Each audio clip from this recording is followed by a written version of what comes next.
Hello and welcome to Infamous, the audio podcast. This is Brandon, or Mutilus on Discord. This is Parker.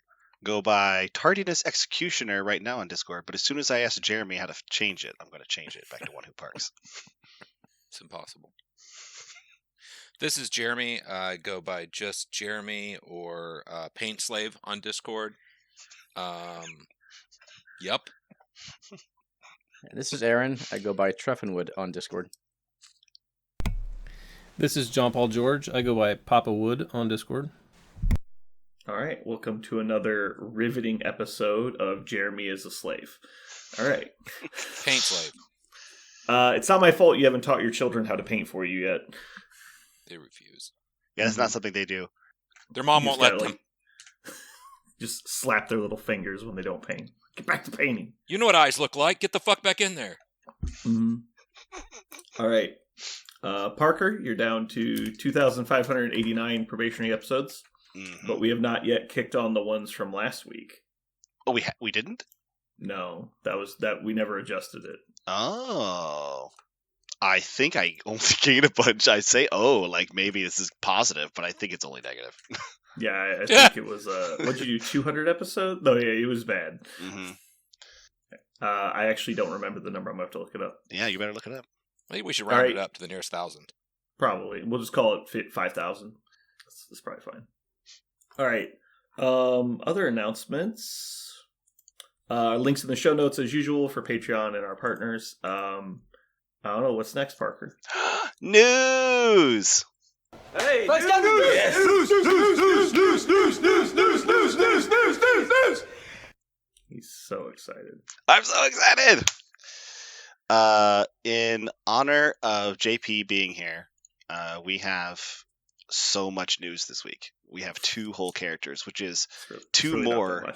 It's 200% more than last week, which was 100% more than every week before that. So this is a lot of news. We have 2 characters coming out. So first one that we heard about is new Iceman. Bobby Drake comes in as a 3-pointer with 5 health on both sides. He's a size 2 medium move. 4 physical defense, 3 energy, and 3 mystic. He's got 2 attacks. One of his attacks is an energy attack, beam 3 with 4 dice. He gets a power every time he resolves his attack. And a wild slow. His second attack, called chill, is range 3 with 7 dice. It costs 3 power and has a wild stagger. You want to pause? Talk about his attacks, or you want to keep going? I'm going to let you decide. I would say just keep going. We're going to keep going. His first power, Freeze and Fade, is an action that costs 2 power as well.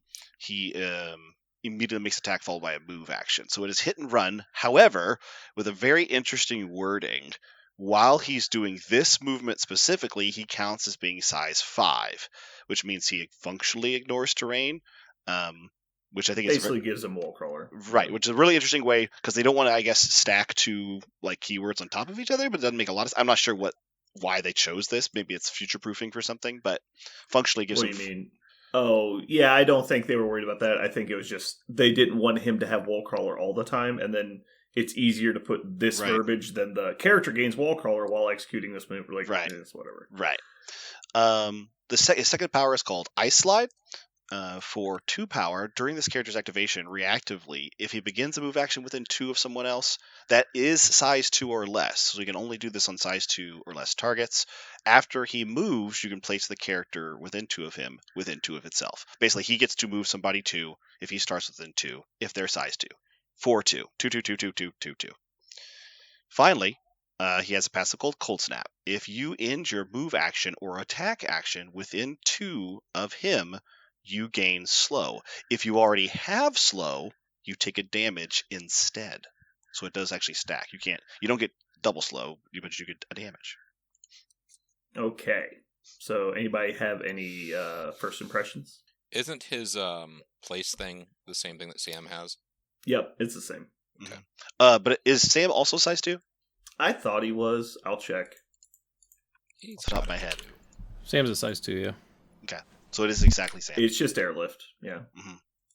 But totally different because he slides on ice instead of picking up his by the shoulder. Totally Same. different. Same. All right. So obviously, I think anybody who's read this card a few times knows in my opinion at least, the most important part of this card is Cold Snap. Yeah, Cold Snap feels great. Yeah. It doesn't say that they have to attack him, right? Yeah, No. It's just if they end an attack action within 2. Or move action. So if anything, or move action. Right. So if they move, or if they attack and place themselves, then it pops off. My favorite interaction is that they charge you, they take a damage if they don't one-shot you. Or if Wolverine ends up placing close to him, then after the end of his has slash, to place. Yeah, he has to place. If you're not dazed at the end of it. Yeah. And so you can actually just put your guy within like inside range 1 of one of your other models, and if Logan attacks him, he gets slowed. And then he gets slowed. There's a lot of really interesting interactions. I think one that some people will forget is that you can just bodyguard him.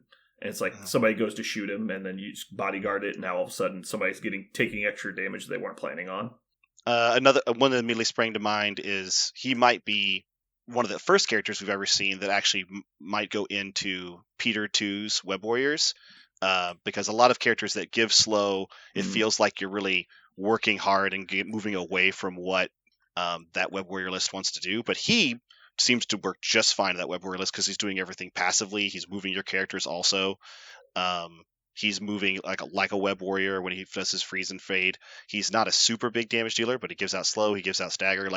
He screams play me in Web Warriors, specifically with that Peter 2 build, gives them a little bit more consistency on that leadership on not the webbed up turn. I think he just screams that build. Everybody who likes to play Peter 2 and always felt like there wasn't a way to easily use that leadership outside of webbed up are really going to like Iceman. Mm-hmm. Is there a crazy Peter 2 list out there people are playing? Or? I don't think so. I'm like, which, what? I don't think. I mean, I'm going to be honest. I didn't even consider that. And I don't think it's top of the meta. The more he says it, I think it's actually a good idea. Yeah, it's not top of the meta. But if your goal is to play ASM leadership, this is a good ad. I've always wanted to try ASM as a leader and just see how useful it is, because I've seen Quentin, our local player, he tears people up on that all webbed up turn, moving people around. But just imagine what you could do if you didn't have to spend a lot of points and you put somebody in who just passively did the same thing. It would be useful. It would be worth it for sure. One of my favorite affiliations is Hydra with Strucker leadership, and this is an interesting thing because the only other character has something similar to this is Omega Red. And Omega Red's ability is both better and worse because his works when the enemy ends their activation, or if he ends the activation, so he can kind of force the negative effect more quickly, but he doesn't deal damage with it, and so Iceman does. And I think that's a really interesting situation that can start happening. Like, let's say you just move Iceman up to a center point and against somebody who doesn't have centerline punishing. So when they move up to contest it with you, they get slowed. And then immediately on the next turn, I can, hit you with some attacks, move around, or I can hit you with the slow first with somebody else. And then if you move up and attack me, you're potentially taking 2 or 3 damage if you charge in and don't kill me. Which, if you have a bodyguard character, is doable. He is squishy, but also fire and fade with stagger is cute. Aaron, you've been notably quiet. Was he a negative in your trash scale super fast, or were you just waiting patiently? I'm just waiting patiently. I want to see what JP has to say.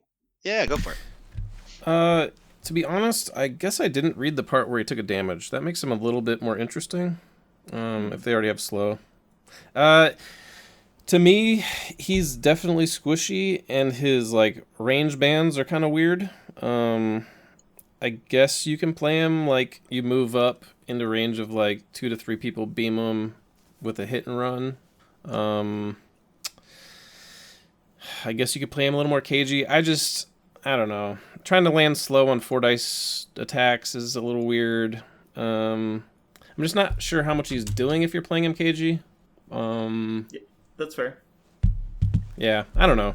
I'd have to see him. He's definitely an interesting character. I don't love him on paper though. Stagger's good on a spender though. 3 power for a 7 dice energy attack with wild stagger is pretty respectable on a 3 threat. I do like that. He's got they The other problem is like he's got superpowers that cost 2, but he might have problems genning power if he's playing KG. I'm not sure. I'd have to see someone play him, I guess. My initial reaction is no.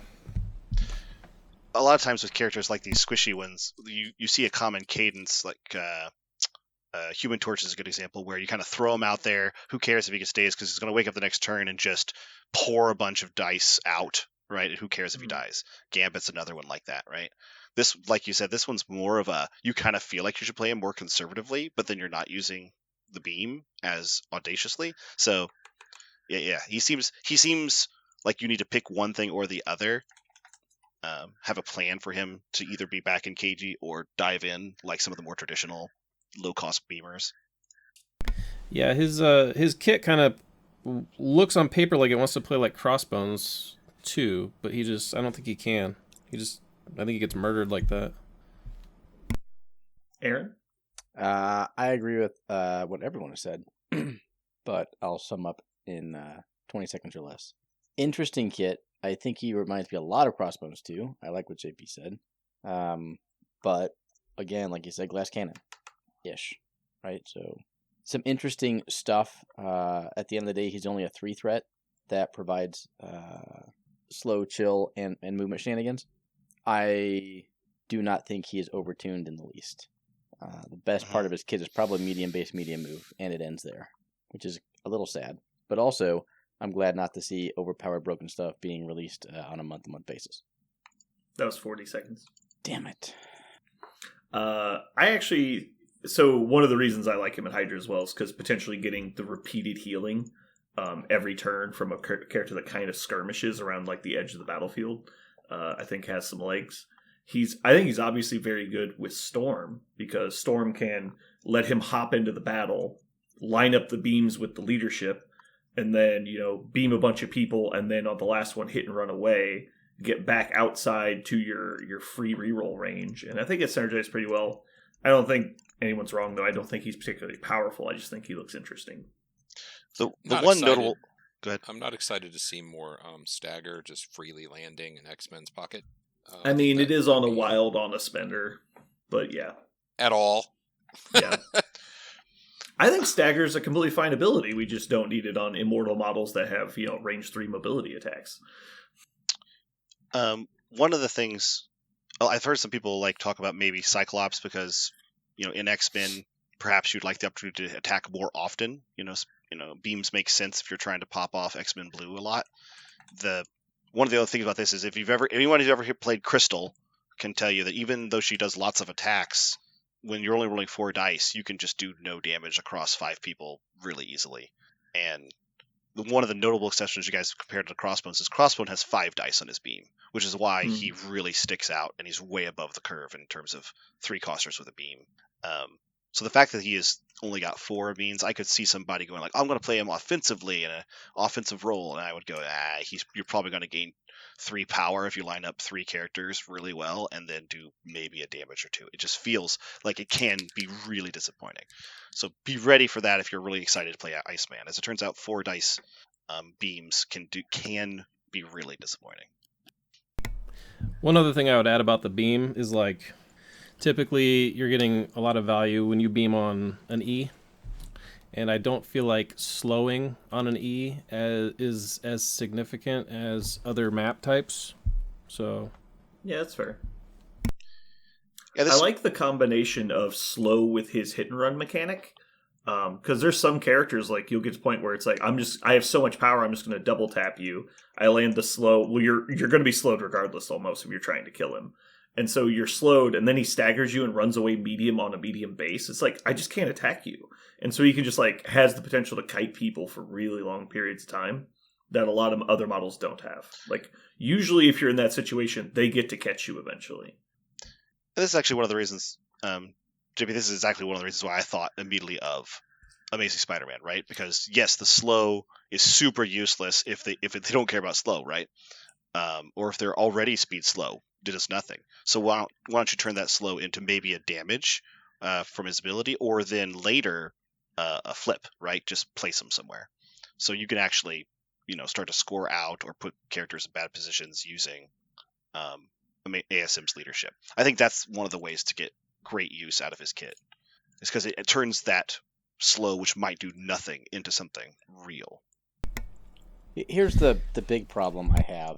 Again, not that it's a problem, but what actual role does he fulfill? Mm-hmm. Annoyance. Like, none? Like, why are you playing him? Right. Either there's some really janky thing you think you're going to be able to do with Hydra or with ASM, but outside of specific jank, like, I don't know.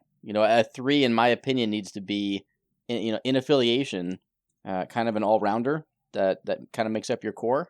And I just don't see him being a core model to any list. Maybe I'm wrong. I can see him getting played instead of Sam in some spots where you have either advanced R&D or like Inhumans leadership or Wong, and so you drop him an extra power and he can immediately like drop somebody off forward. You could also do that in X-Men to like move up, let's say X-23 or Logan or somebody, whoever needs a boost, maybe Psylocke, and then still go get your extract because you've got first class or whatever it is. Yeah, again, I don't think he's strong. I think he has interesting utility on an edge case. Yeah, definitely not unplayable. But I actually really like models like this where they have like a unique design space, even Mm-hmm. though they're not directly strong. Yeah. Go ahead. I have no problems with it.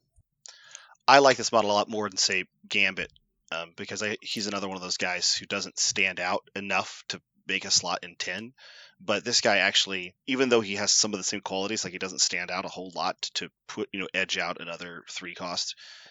But because he has these very interesting mechanics, then players will reach him, take him off the shelf because they need that specific mechanic, like slow, for example. You guys ready for the X-Man? I guess. Here we go. Now, I'm going to try real hard not to let my opinion of him shine through as I try to relate. I bet we'll tell. I'm going to try real hard. Yeah, if you could tilt your webcam up a little bit, I can already tell you're very excited. Okay, here we go. Professor X is a 4-coster, 6 health on the front side, 5 health on the back. He's size 2. He moves medium in that wheelchair. He is 2 physical defense, 2 energy defense, and 6 mystic. He has 3 attacks. All of them are mystical. The first one's Psychic Dart, is range 4 with 5 dice, gives him power for damage, and Wild Root. His second attack, it costs 1, has 6 dice, range 3. If it does damage, you immediately advance the target character its speed. And finally, Astral Duel. It is range 3, only 4 dice for 3 power. However, you add dice to the attack roll equal to the target's mystic defense. And finally, the target character cannot reroll or modify dice in the defense roll during this attack. Do you want to stop here and talk about some of these attacks? I feel like they have little... Yeah. You can make paragraphs about this, just these attacks alone. I love this guy so much. Get more say your shit. Go. Okay. First off, I know it's a wild, but Root on an attack is amazing. Root's one of those abilities right now that it's very few and far between because it's very debilitating to a lot of characters. Being able to put 2 Roots out a turn, if you have to roll the wild, I get that, so it's not a guarantee, but the fact that you're doing that and gaining power might be doing what he wants to do anyway. The only problem with his amazing basic is that he also has mental suggestion, which costs 1, and you might want to do that because the control it offers is fantastic. People take Cassandra Nova or consider Cassandra Nova, even if they don't like her, but because that attack. The only difference between her and him, of course, is that she doesn't have to deal damage. He does, but it is 6 dice. He costs 1 point less. Finally, Astral Duel. We know that Mystic Defense actually on average, because when Brandon and I used to run numbers and stats, Mystic Defense is actually pretty high in this game. It's one of the higher stats across most characters.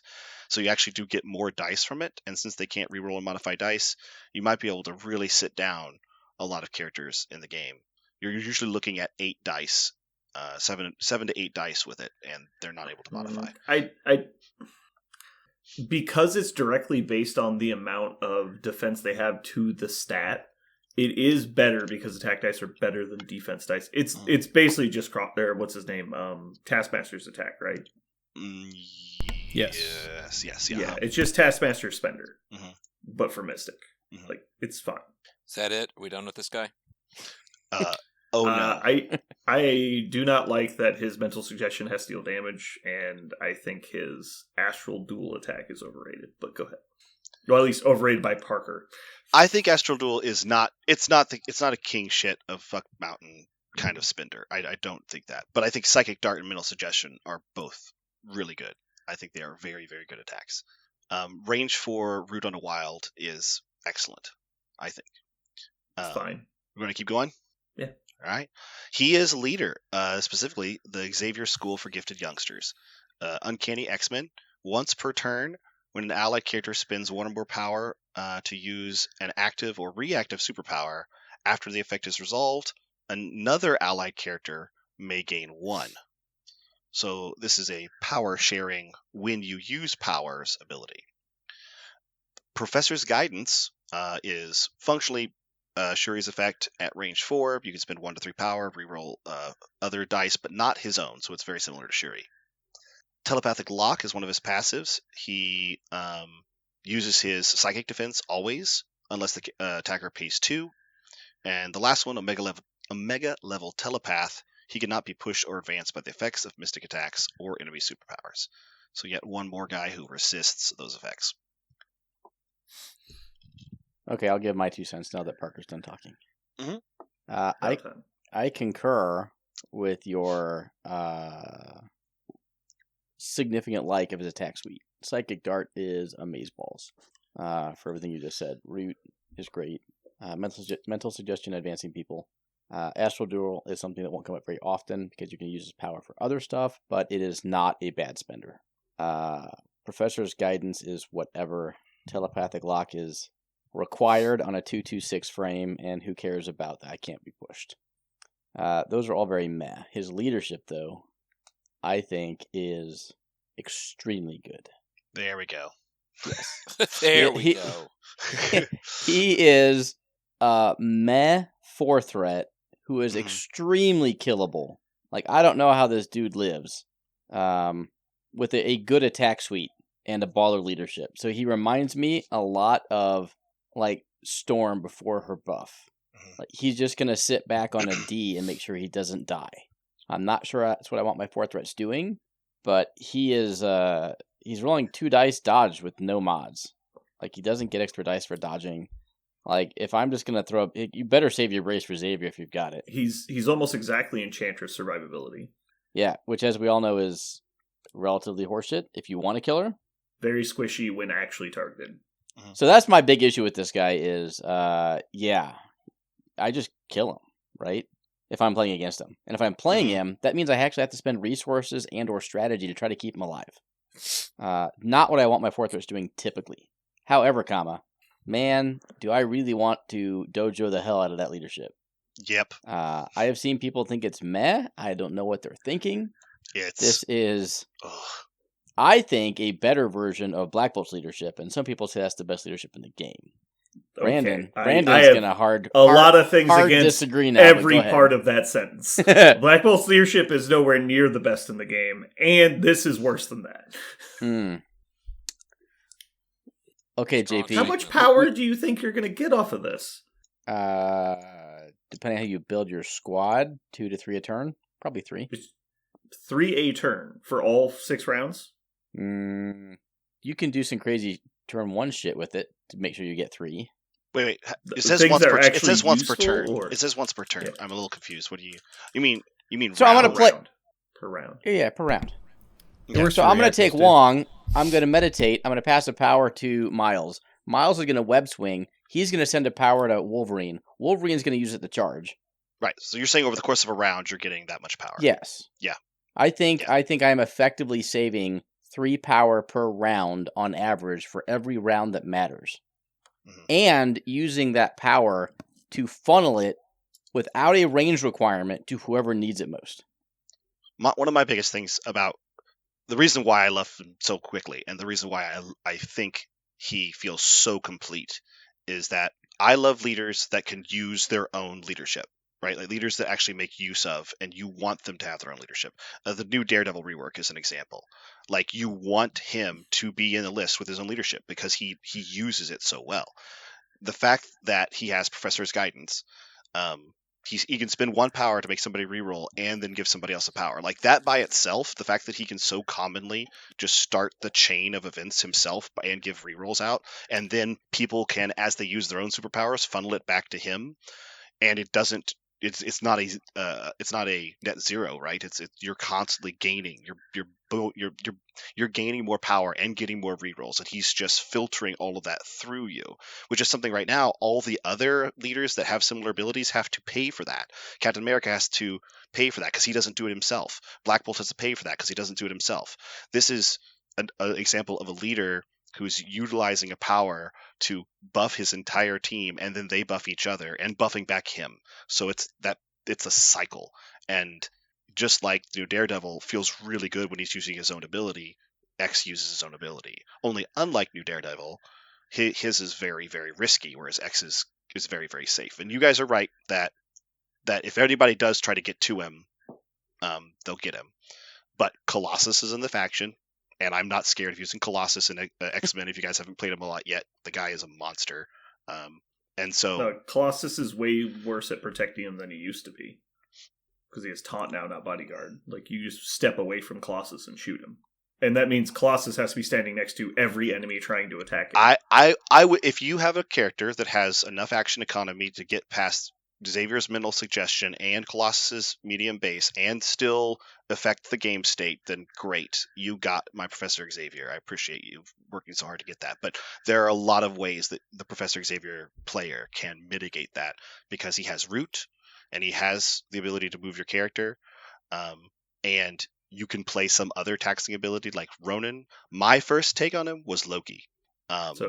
Loki plus Professor X feels great. Loki, Ronan, Professor X, unbeatable combo. I don't think you need Ronan. Ronan would be like tripling down on it. Oh, and Colossus. That fits your method of playing only 4-pointers. That's 16 points of Xavier probably won't die.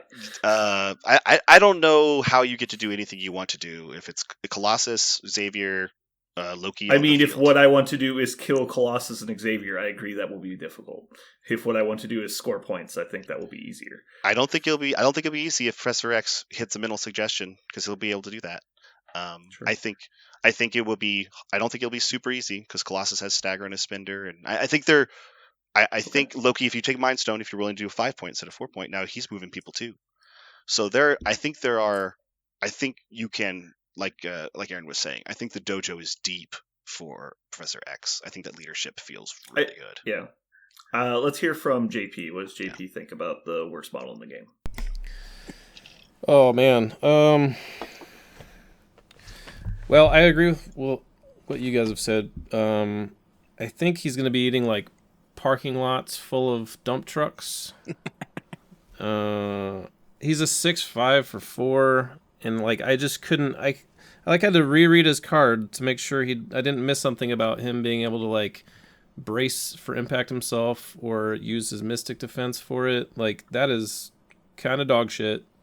You're basically compelled to take brace, and even then, he's probably still going to be eating lots of fenders. But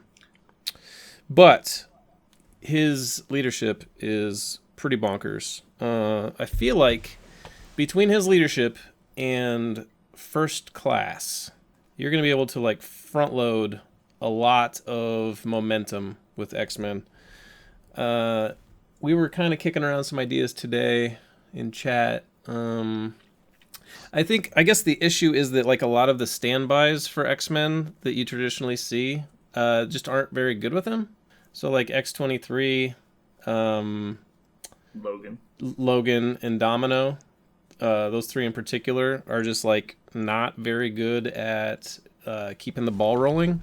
Obviously, they can make use of the power that they get, but they can't really. They're greedy. They don't really give unless in certain circumstances. But like I feel like Professor X wants to play objectives and he wants to just score up by probably round 4. I guess you could play him like Fighty, but it's kind of like playing Fighty Steve. Like I don't know how well that's gonna do. The root on his attack is really good. It made me pretty sad when I saw that his mental suggestion needed damage. Just because, like, it's a range 3 attack, so he's got to get close. He has to spend a power. And, like, there have been plenty of times where I've thrown 6 dice and done nothing. And, like, if you're doing he's also pretty power hungry outside of his leadership. Yes, and that was the other thing. It's like, I know Cassandra Nova doesn't get an extra power, but I kind of expected Professor X somewhere to say he got an extra power, but they didn't. So he's sitting there getting 1 a turn. He does have good synergy, like Parker was saying, with Professor's guidance, paying 1, then being able to pay 1 forward. I do like that. He's very tanky, like off the bat. Like, I don't hate just running him mid, like round 1, if they don't have anybody who can like throw big stuff, like a Angela or a Hulk or something, like on round 1. Just run him up, grab the mid. Like, they can't pull him. And if they attack him, it's like he has 6 defense, like whatever. So I do like that. Let's see. His spender, like you guys were saying, I don't know the windows you'll actually get to use it. I suppose if he gets like dazed out and he comes back with a bunch of power, he could probably use it. It's probably the worst thing on his card. The real problem I see is, like, I've played a lot of Magneto, and I can tell you 6 defense dice equals 1 block. Like, he'll just get killed by fucking rapid fires, basically. Like, it's great when you get the high roll, but the low rolls happen even more often. It's like it's not like a bulwark of defense. Like, you'll just randomly drop to 3 attacks sometimes. It's like, if you're willing to risk it, it's cool for like a 1-turn gamble, like you're saying, but it is a lot of health you're paying down the road on the back end. Sure. I guess with like Xavier's Dream, you can kind of ensure that he doesn't, like, you can kind of account for spiky dice if he's taking damage to get him out. I guess you could fall back to or whatever. But I guess the other issue is, like, with Xavier's Dream coming in, I guess we're not talking about Professor X here, but there's going to be just like a lot of cards that X-Men are going to want to use, and just like only 5 slots, right? And if you're taking Brace for Impact with Professor X every time, you're taking First Class every time, like, that gets you 3 cards left, and we're talking like you're probably going to want to run Dream. So like, or Exceptional. Yeah, or Exceptional. I guess that kind of goes back to like the healers, the exceptional users. They don't really gel with Professor X. But I mean, Logan's just freaking good. Like, he's stupid. You're not wrong to put him in the list with Professor X. He's just dumb. Yeah, I mean, I do like him. He'll be interesting with some of the new characters, I think, that can like use very cheap superpowers, like Nightcrawler has like the range 1 place. I guess you could, like, maybe Magic comes in with a range 1 place. You can kind of scoot around power. Like, you're not going to be able to build like Inhumans round 1 because you're just going to be shifting power like musical chairs. But like in subsequent rounds, you can actually like start stacking like you would in Inhumans. You can just stack 1 person. So it can evolve later into the game to act differently. But like, the amount of power you can gen between that and saving with First Class is not something to be ignored, I don't think. It'll be interesting to dojo it. It's definitely got my juices flowing a lot more than the other 2 characters that have been revealed. I think Shadowcat and Cable might be, auto-include is the wrong word, but very strong. Yes. Yeah. I love David Cable with this guy. Just like Steve 1, like basically what his leadership is, right? People who can use that on their opponent's turn have even more synergy. And both Shadowcat and Cable get to add dice on defense. And then Cable gets to throw the size force before they get thrown into Professor X. Yep. Anyway, like I said, there's lots of dojo. I am overall thumbs down because I think he's still way too squishy, despite the fact that I love the leadership. That's my final analysis. I mean, if you just blanked the leadership, would he ever see the table? I think the answer is no. I think his squishiness is too much of a liability for the relatively great attack suite. I mean, Cassandra Nova costs 1 more point and has a lot more defensive tech, a lot more health and heals, and can move when your characters get close. Like, she is full of defensive tech. And yeah, she's just the premium version of Professor X. Right, and she does not get played, right? So even though I think his attack suite works well because he is a leader. I think he's only a leader. But I think that leadership is super excellent. So the thing that surprises me is that like Parker was so up on this, but like we just look at Cyclops, like he has a semi-similar leadership because it generates power for the whole team. It does have different restrictions, obviously, and you're getting field leader instead of rerolls, but you're getting a combat model as opposed to a support model.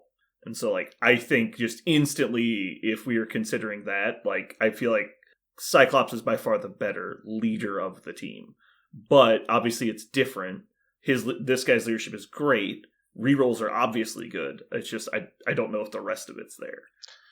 And that's despite me getting aggressively upset at this model existing. But yeah. I would say there was one thing that made me really upset, and I mentioned it in Discord. The very first thing I saw on his card before I read anything was medium move, and I went, God damn it. Why is Brock Rumlow still speed short on his stumpy little legs? And this guy's got no legs. Or he's got legs, but they're paralyzed. Why isn't he size 3 too? Why is Sabretooth size 3 with a guy in a giant wheelchair that's the size of a car is size 2? It doesn't make any sense. Like this, I violently hate this model. I don't understand why he's moving medium. That's one of the things in the that game? blew me away. Why does he have 3 attacks for a pacifist? Like he's trying to rip people's brains out of their ears. Like, this doesn't make sense. This is probably the worst translation to a game I've ever seen. Ooh. Like, it makes no sense. Kitty was previously the model I thought they missed the hardest on from Design Space. Now it's obviously this guy. Interesting call. As someone who's read a lot of Professor Also, X... just think for a second. Astral Duel. I'm going to fight against your mysticness. However, the better you are at defending against it, the better I am at attacking. It just doesn't make sense. Like, it's just a stupid concept. But yeah, it's he should have like a 10-die attack, and then he removes attack dice for the amount of mystic defense they have. Like, it should be better against weak mystic people. Yeah, I'll go ahead and say that in terms of like this era Professor Xavier lore translating into a character, it just vaguely does, I think. I will argue... It just says Mystic Guy Leader. That's all it says on his card. Nothing about this says Professor X. But he's also a bland person. I will argue vehemently that I think he is going to feel so much easier to use than Scott. I feel like his ease of use is going to be so much higher. I don't think he's complicated. I think he's very simple. The problems you're going to run into is he's a 0 action economy 4-pointer that's a combat piece that's also squishy. Like, that doesn't make sense. I don't think he's a combat. This character, he's not a combat piece. Well, then you're overpaying for a support model. Then he's not a support model. He's a controller and a support model. That's why I like his combination. Because if he had action economy or a better defense, I would agree with you. But if you stand him within range 3 of the enemy, he's going to die.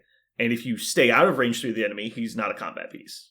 So, and he's not a controller. Like, applying root is great, but it's not, I'm a controller. The other thing I will say is he kind of sucks balls at pay-to-flips. Which is kind of X-Men's bread and butter. Well, but being that he has the ability to move people off points, I would imagine that you wouldn't want to pay-to-flips with him anyway. But who knows?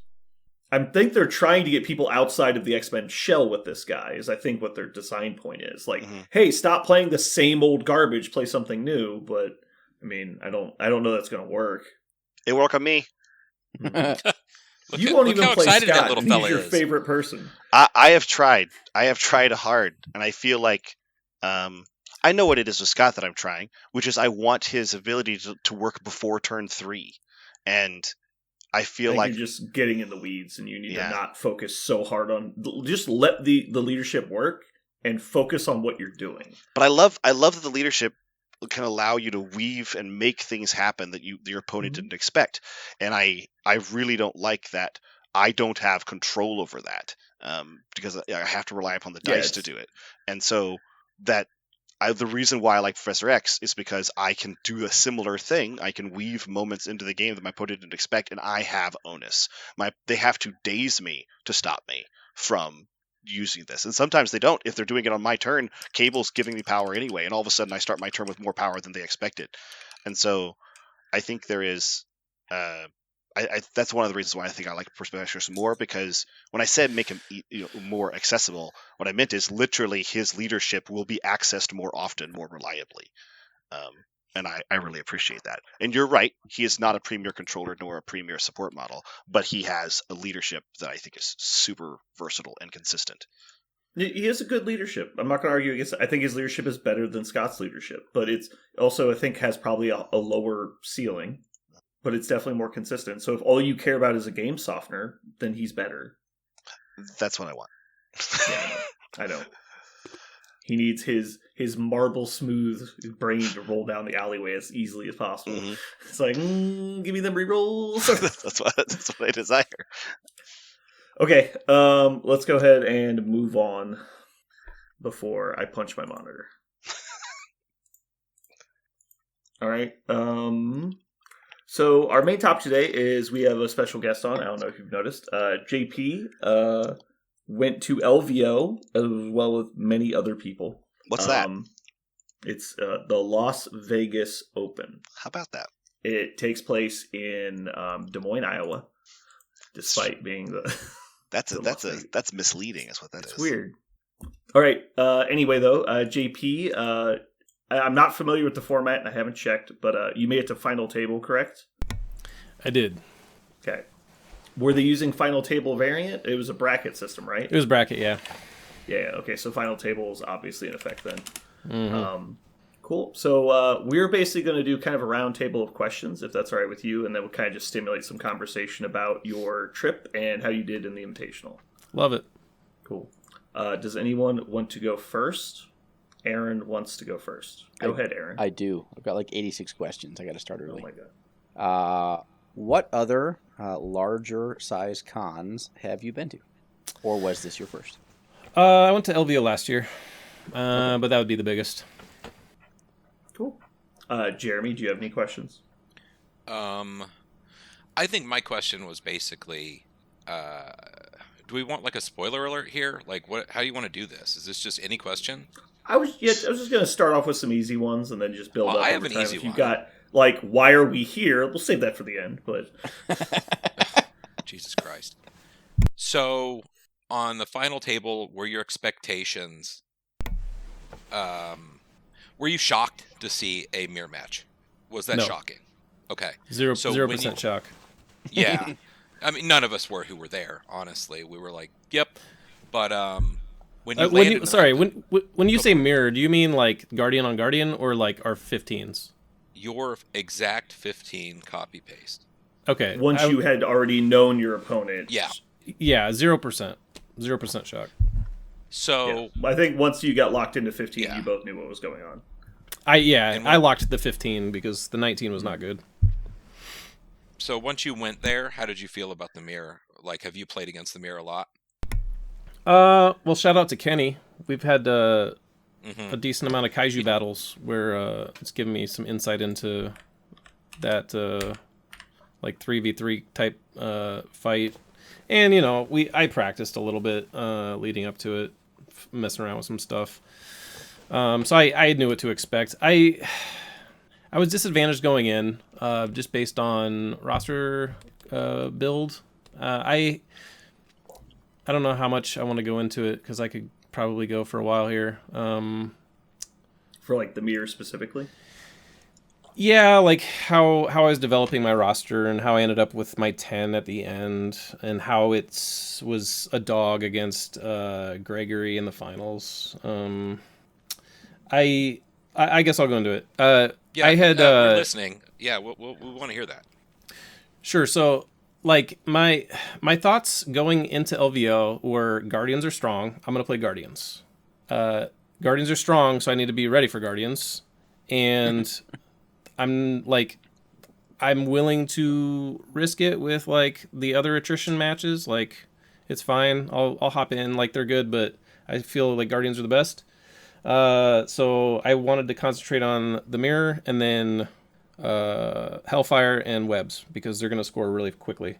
We don't really have a local player with Wakanda, so I didn't really practice against Wakanda, but obviously they can have some explosive starts with R&D and Spirit, but didn't meet him during the main event. I did run into one in a pod and squeaked out a win against him, but didn't really practice against him. I was trying to tech I was trying to get an edge in the Guardian mirror. So I had a Thanos with Mind Space, and I had Corvus, Reality, and Proxima in there, and it just turned out to not ever land on the 16 that I needed. Obviously, Paranoia is not great, and Fisk is... I figured out that I'm never going to land on Fisk with that, because if I pick my blues, if I get Prio, they're not going to have a 16 in their list, so they're not going to pick 16. They're not going to let me land on it. Otherwise, like, it's not that great, so I ended up cutting Proxima, but keeping Corvus as a 5. I feel like Thanos, Corvus, Ghost Rider at 19 is really good. But then I decided to cut Corvus to add Reality to Thanos to make him a little tankier and better at punching in the Kaiju match, because that's kind of important. Not getting one shot or two shot. Like, Reality can help there, and, you know, it can definitely turn dice in your favor if you can crit a skull on offense. So then I decided that Red Skull was going to be my 5 for the 19. And then I kind of gaslit myself and thought that I was leaning too heavy into the Guardian match for my slots, and I thought maybe I was selling myself short into the objective teams. So I ended up going with like more of a compromise list with Miles and Toad, and I had Groot. But if I had to do it again, I'm not a huge fan of Groot. I would probably cut him for like Red Skull or maybe Bolt, but I do like Red Skull a little bit more, specifically for the 19. I just didn't see myself running Red Skull ever unless I ran into the mirror at 19. But with hindsight, I feel like the probability of me running into the mirror at 19 was a lot higher than me actually needing Groot. Groot was going to come in, like, if I needed a mid grab and I needed to, like, take some damage on him and not be too worried about dying, or, like, at 16, maybe if I had to go wide. But going into that match, I'm like, man, he's got Red Skull. I'm kind of screwed if we hit 19, so I kind of lucked out losing Prio so I could pick the 15, and then I lucked out hitting Researcher because it let me control the extract with last activation. Obviously with Prio, he's going to move up. If it was any other of my extracts being ships or virus, he would move up, pick one up. I might move up, pick one up, and he might move up, pick one up. It's going to end up like more even than me just pushing the Researcher around and scoring into a turn. Not that I was planning on scoring 16 in the game, but it allowed me to kind of manipulate the map and put him in a spot where he had to table me rather than the alternative. So yeah, okay. I watched the stream live, and I actually thought you played it really well. Thank you. I did make some critical mistakes, but hindsight's 20/20, and just fatigue and being in the finals and all that. Like, yeah, for sure. I mean, honestly, like when the game had first started, the first thing I look at obviously is who's got priority, and then I see that you guys are playing the exact same 3 models. I'm like, ooh, that's bad. Like, not having Prio against this is not good. Then I saw his research. I was like, oh, that's a little better. And then at first I thought you were in a really deep hole, but it looked like you really took control of the board like you were talking about and really made him kind of answer what you were doing. Mm-hmm. Yeah, I felt like I had to play... well, you and I have talked about this at tournaments before. I think at the last team tournament we were talking, like after Kenny beat me, we were just talking about like the 3v3, how important prio is. Because, you know, you take off their model, or you daze their model. They might daze one of yours, but then you come back and KO theirs, and like you just end up like at least like one model side ahead. And when there's only 3 characters on the board, that's a big freaking deal. So yeah, it's one of the few like verbiages that actually functions in war games is strike first, strike last. It's just like, well, if you actually have prio, you get to do that. So yeah, like there was no way to cut that match where I wasn't a dog. I probably landed in the best position I could.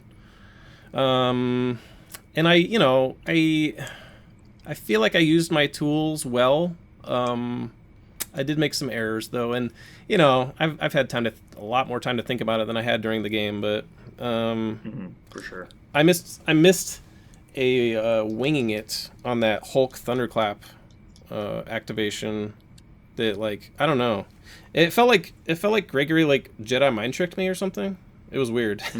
Like we were just standing there. I rolled, he rolled, I've got lethal. He's like, I'm gonna winging it. And in my mind I'm like, you have a winging it token. You can wing it. So like he just rolled it. Like there wasn't a lot of time that lapsed, and it wasn't like I was prompted to be like, I'm gonna wing it. Do you want to wing it? He's just like, I'm winging it. I'm like, okay. And then he rolls him, and I'm like, shit, I have a winging it. Too late. He rolls into, I can't remember, 1 or 2 successes, enough to leave him on 1. And then, that put me, that definitely lost me some ground. Obviously, the match was still winnable, but I think I was much more ahead had I dazed CGR there. Yeah. Okay.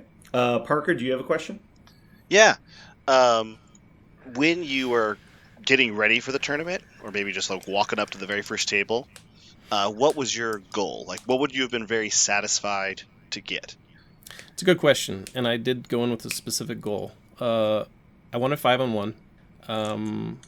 4-2 would have been acceptable. 3-3 I would have been disappointed. Obviously 6-0 ecstatic. Yeah. So I hit my goal.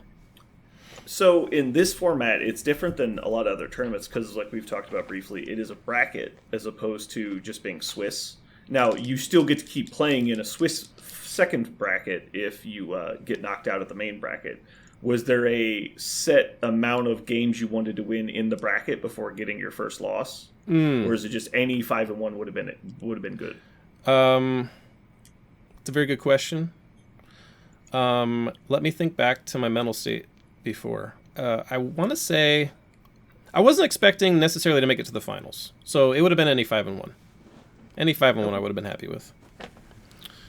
Cool. Because you can still top 8. I would have been happy with the top 8. That's kind of where I wanted to end up. Like, to be honest, like, there are a lot of good players there, and it's a dice game. To win a tournament like that, you just have to have some luck on your side. You have to have some things go your way. And I'm not going to walk in there and be like, I'm going to win this whole thing. Because, like, you know, shit goes wrong. You can lose to a lesser list. You can lose to a lesser opponent. Like, it just, I mean, it is what it is. And especially Marvel dice. Yeah, when you're playing an attrition team. Yeah, happens. So then for my question, I've got, how long have you been playing Guardians? I guess I started playing Guardians a long, long time ago. But I didn't really play them consistently. I brought them to a tournament like, I don't know, maybe like 2022, 2021 was like the first time I really played them. I actually brought them with a Thanos splash, and everyone was giving me shit because I brought Reality Space before Reality Space was a thing. They're like, you should take the other thing, the Mind. I'm like, no, Space is really good. I ended up like, that was my first tournament, and playing three rounds like literally melted my brain. I made it 2-0, and then by the final I was like, I couldn't think anymore, and I just lost that in spectacular fashion. So, but it did well. I was chewing people up with Gamora and Nebula, and it was a nasty list. It was before the gem restrictions, obviously. So, I want to say every time we've actually played, you've been playing Guardians.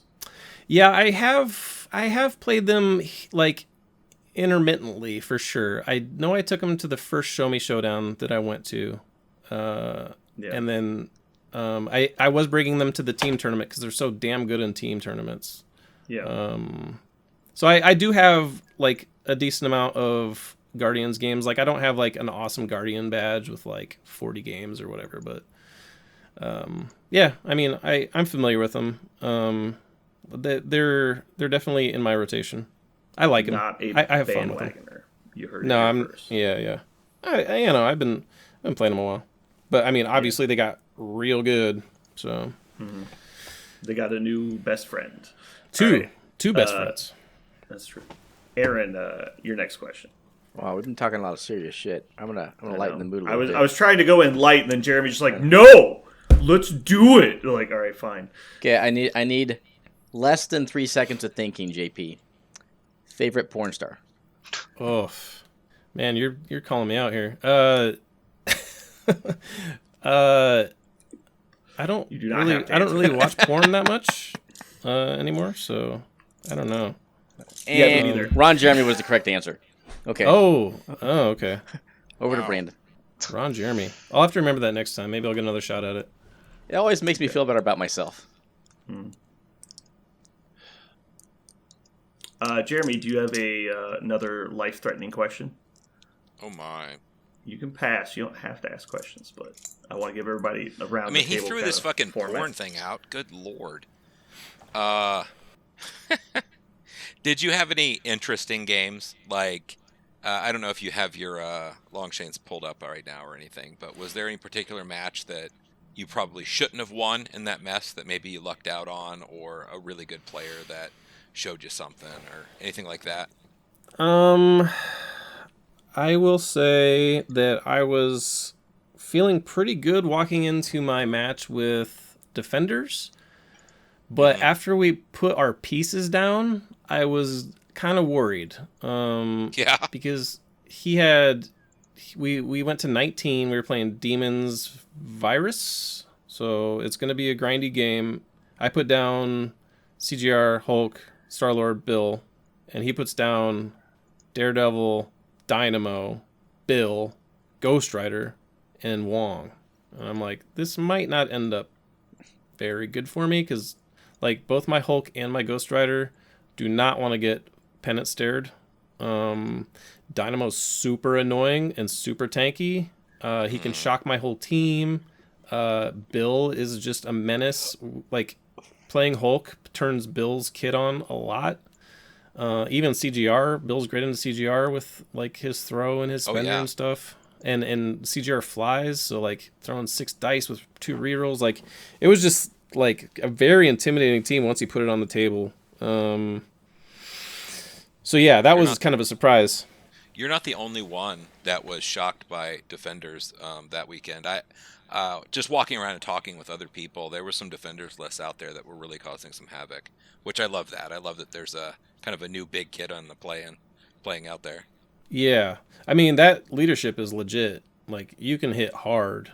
So, like, between his tankiness and, like, reducing my offensive output with shocks and, like, the Dynamo reroll and, like, hexing my people and then getting, like, multiple rerolls on an attack, like, it was just very scary. Sounds very miserable. Yeah, I mean, it got down to, like, Hulk and Bill versus Ghost Rider and Bill, and I was able to score it out. But there were, like, that was the only game I had up until the finals where at one point during the game, I was looking at the game state, and I'm like, I don't think I can win. Yeah. And I was able to come back. But that was definitely the closest game I had. The other one I would say was the semifinals against Alex with his X-Force. I made a huge blunder and re-rolled with winging it my Dust to Dust shield. So he had 2 blocks. I had the Dust to Dust trigger, and I picked up a shield absentmindedly to reroll with winging it and like turned his 2 blocks back on. and barely killed him. I killed him exact. If I hadn't, I probably would have thrown that game. Because cable activates full power, blast, throw, like, wrecks my team. Yeah. I think I watched that game too. You said semifinals, right? Yeah. Yeah, I want to say, like, Cable had, like, a block 7 on your penance there. It was, It was crazy. I was like, oh, well, he's guaranteed dead. And he takes 1. And I'm like, what? Yeah. I think he had a good block on that. And then he had a terrible block on that, I think I threw a second. He died immediately after, but I thought for sure he was going to live through it when that happened. I was like, oh no, like this is so bad. Yeah, I think I threw a blaster attack at him afterward and like barely killed him. Yeah, I'm pretty sure if that's how it happened. Yeah, like I did it to the very last damage. It was man, I was like immediately beating myself up about that, but you can't like tilt. You can't like dwell on it. Yeah, it's important to stay in the moment, not let yourself get upset. And it helped that my dice bailed me out a little bit there. Obviously, I was definitely tilting a little bit when I did that Hulk activation in Gregory though. I kind of botched that, but that was a super complicated, nuanced activation. So I don't know the best way to do that even now. Honestly, we could go into it a little bit, but Parker, what's your next question? You talked a little bit about preparation for the final table, but was there a match over in the weekend that you were like, oh, I know how this is going to go, because you knew precisely how to play it because you had prepared for it? I was just curious if you saw one coming because you had prepared. Not necessarily. I guess I sat down across Hellfire round 1, but it was kind of weird. Like I got Prio and he picked 15, so I just went with CGR Hulk and Star-Lord, and he threw down like Corvus Proxima. So I'm like, I didn't really prepare for this, but it's fine. I can just kind of pick it apart. I don't know if he was trying to like manipulate going into a pseudo 3-wide, but since I had Prio, I just like knock out Corvus and I still maintain Prio. So yeah. And Emma sits back on his back point, so she wasn't putting much pressure. So that one was, I guess, I felt pretty good about it, but I hadn't really practiced into that specific lineup. I didn't really practice against defenders. I went into a Webb's Midnight Suns list who ended up running Midnight Suns. And I mean, I've played Midnight Suns, so I'm familiar with them, but I had no practice into them with Guardians. And then the defenders I didn't, X-Force I didn't. So I guess Gregory was the only one that I actually practiced against. And I never ran like a practice game of Hulk CGR Star-Lord into Hulk CGR Star-Lord. Like it just wasn't a game that I felt like I needed practice on. Like it just kind of is what it is. Yeah. So yeah, to answer your question, I never felt like, oh yeah, I've got this down because I've, run a bunch of games with it. But just being familiar with the lists and stuff, I had a pretty good sense of what I was doing each game. So do you feel like you got pretty favorable matchups overall? Do you think your matchups were harder than average, or do you think it was just pretty fair road? I never duplicated an opponent's affiliation, and they were kind of all over the place. I mean, honestly, I'm glad I didn't hit Guardian Mirrors, so I guess I suppose I got favorable. I dodged the things that I was prepping for, so like my prep wasn't as good, but like I dodged the things that I was most worried about, so kind of a double-edged sword there. Gotcha. I hit Hellfire. I hit a Steve Vengers, the Web Midnight Suns, Defenders, X-Force, and the Mirror. So it was like just a cornucopia of different crap, as opposed to like DeLuca, who ran into like 4. I think he hit 4 Guardians. CGRs, yeah. So I just got one more real quick. With your practice, what did you think was your worst matchup?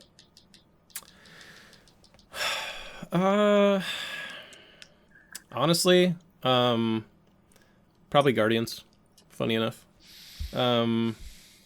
Just because it's the mirror, you know? Like, anything can happen. A lot's determined by priority roll. And I felt like I had developed my list well enough to be able to play for objective while playing attrition. So I wasn't... I mean, I'd rather not run into webs or hellfire, but I felt like I was decently prepared for them. Whereas, like, the Guardian matchup's just kind of a wild card. Okay. Aaron, your next question? I was going to ask if you felt unclean on the inside at all running CGR Guardians. Or if you can just turn that off and say, fuck it, I'm here to win. I knew you'd come in with that, Aaron. Have that filter. I was counting on you coming in with that. Okay. No, I totally turned that off. It's fucking LVO. You know, I can respect that. I was totally I would have done the same thing if I wanted to win it. So yeah, that was a leading question, but I side with your lean. Yeah, I mean, I get it. Like the vitriol. Everyone.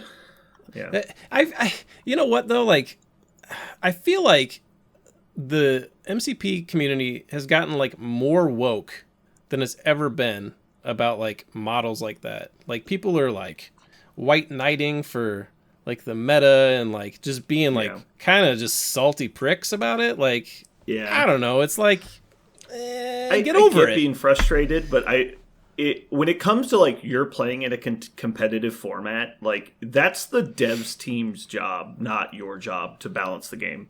And I would argue, and we've said this recently on the cast, but I think that the people that are actively avoiding playing it, despite they normally would, are doing a disservice to the community because the reason Malekith got hit as quick as he did was because he was on every table. And the reason that CGR isn't is because people are avoiding playing him. And so they're just pushing this nerf down the road by not playing him. Well, being the listener of the podcast that I am, you've said that on several different occasions, and it would make you proud to know that I took that to heart. Good. Very nice. I'm glad that you're a reasonable individual that understands logic.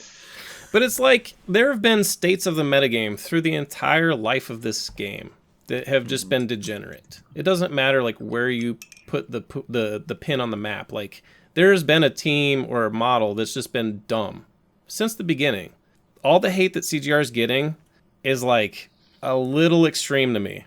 Like obviously there's going to be haters. I mean, he's going to be a slot machine, blah blah blah blah blah. You're a dumb cranator if you play him, yada yada yada.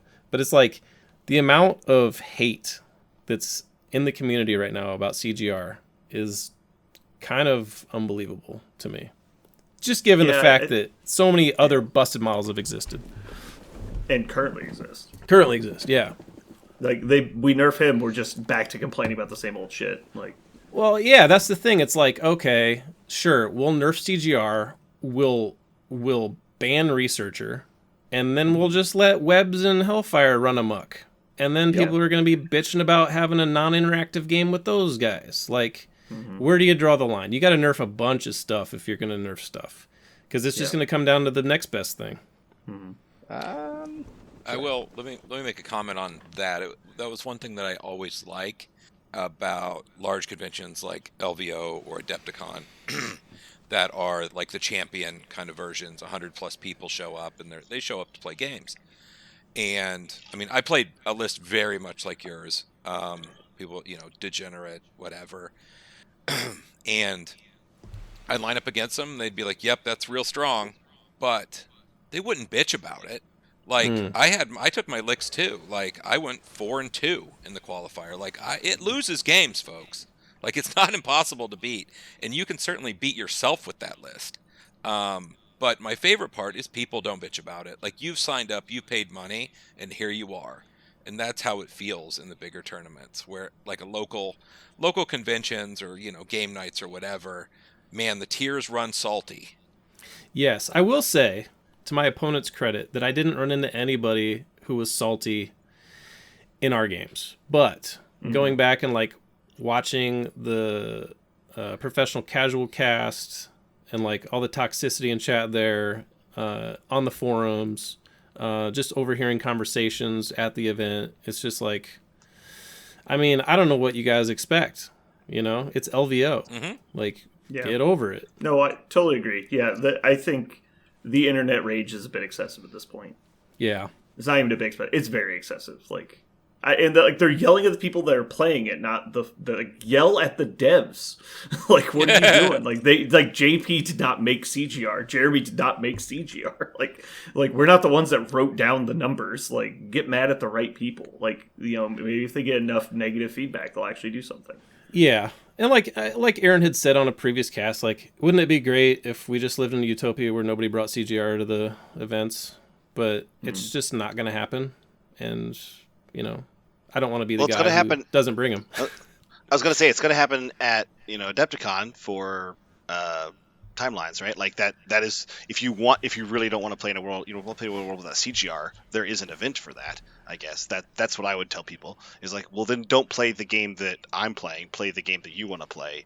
It happens at Adepticon, go do that. That's what I always say. Like, there are versions of the game that don't have CGR in it. And they heard you. Play that.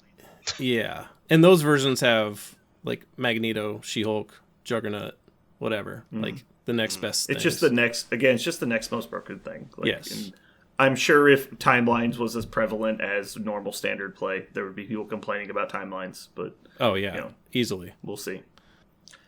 Jeremy, did you have another question? What? So did you say Thanos was in your list, JP? Yeah, I had a space reality Thanos. Okay, as did I.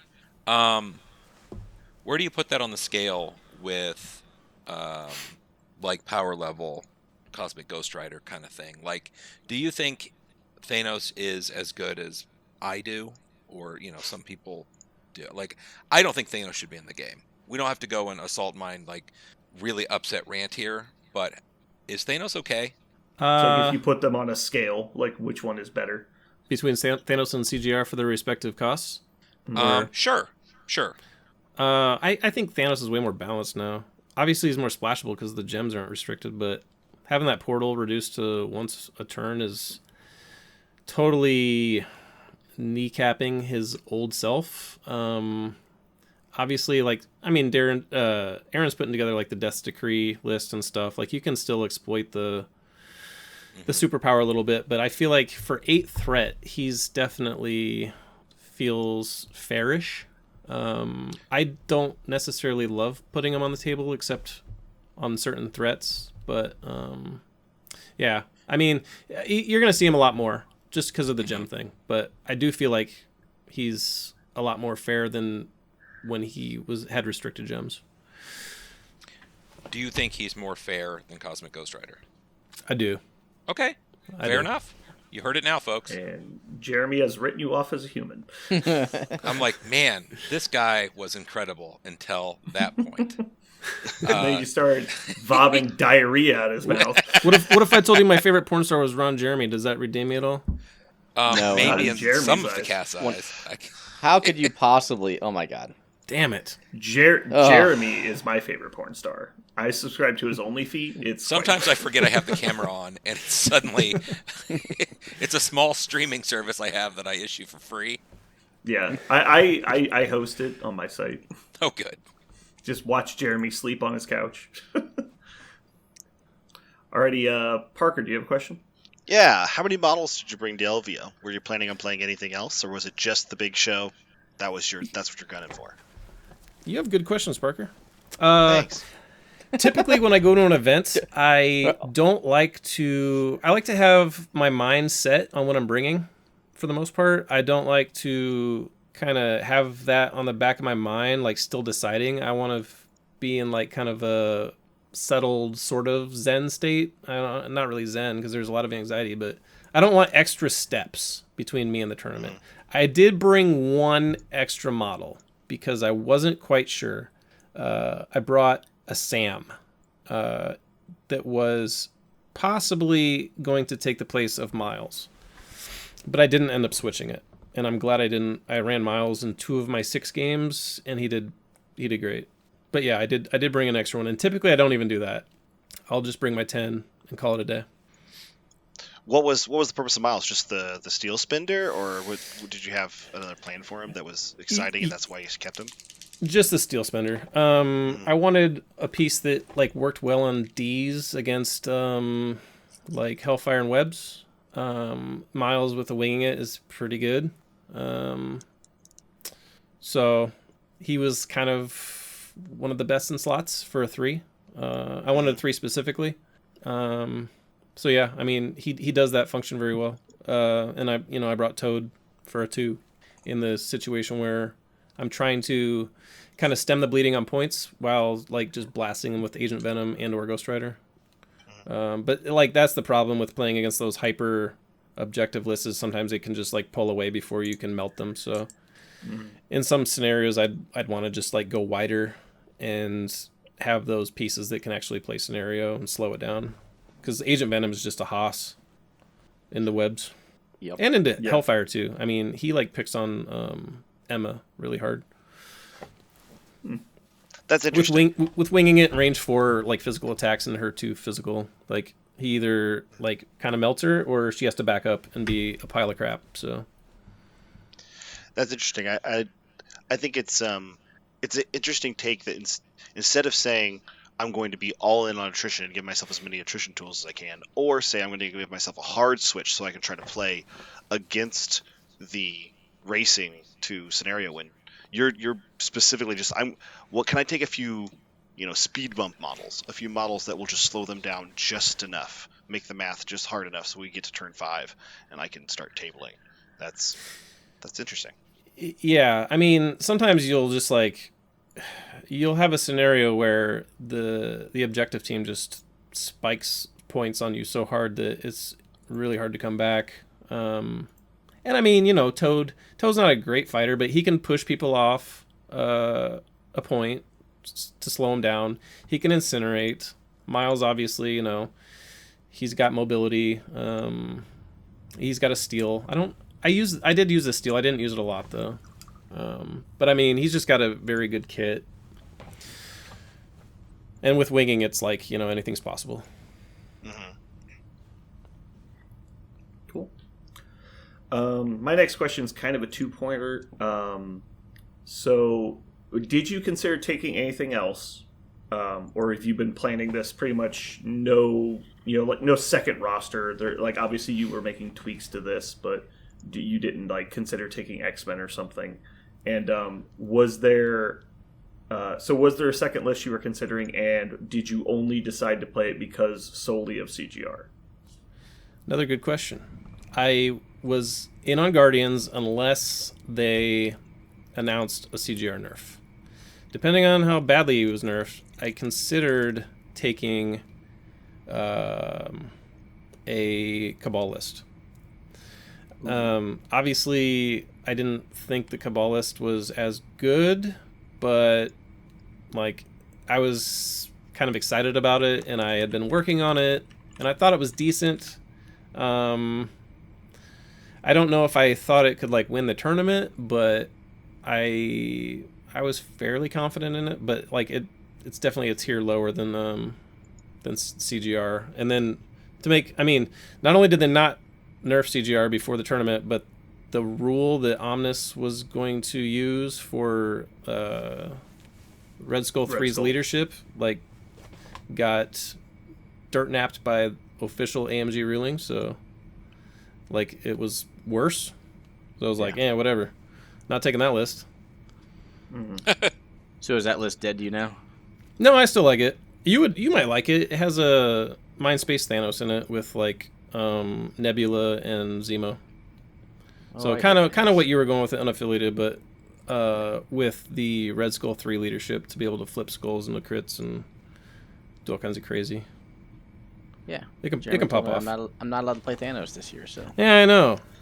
What affiliations? What? Yeah. No, I said I couldn't do that. He just said no Thanos. You were fucking around, all right? And you fucked around, and then now you found out. All right, Jeremy, I'd like to extend an olive branch. Would you like to lift the Thanos ban now that you have confirmation he's not broken? Oh, okay. Well, let me think about that. Okay, I'll give you some time. No. Okay. Thanks, Brandon. You tried. I did.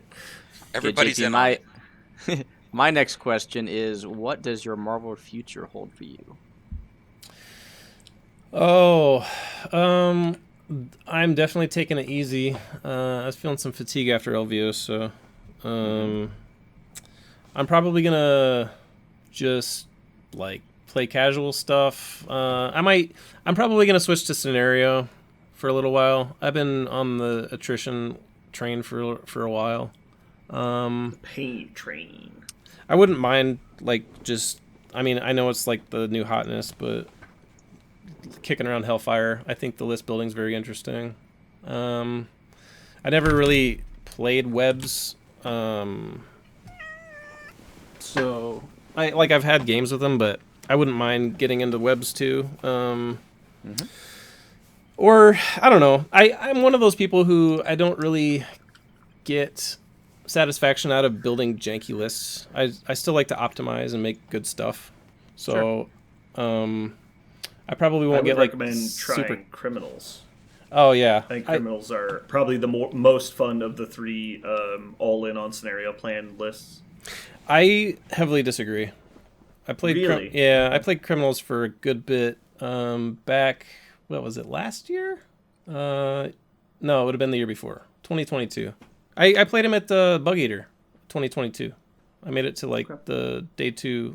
I was the 3-0. I went 3-0 day 1. I think it was the only 3-0 there, and then I lost my first round in the cut to top 8 to David. But I was playing crims. I like crims. They're just kind of boring. They're potatoes. Like, obviously they're a little better with Rhino. Rhino's fucking crazy. Yeah. Webs and Hellfire aren't going to be any more fun to play. So that's really it for me. Is I think criminals now with the newer models that are out are more interesting. I think the old potato list is boring, but I think now you can play kind of more of a hybrid strategy and lean on the leadership just to beat out the people that you can't quite fight out. I think it's interesting, but if you're going all in on score as many points as possible, that list is kind of boring. Yeah, I mean, I do enjoy the positioning of a highly mobile webs team, and I like the Emma leadership, the things you can unlock with the extra power. Yeah. Crims is fine, but I just find them probably like the most boring thing to play. And that could be because I played them for a good chunk of time, just exclusively, so. Sure.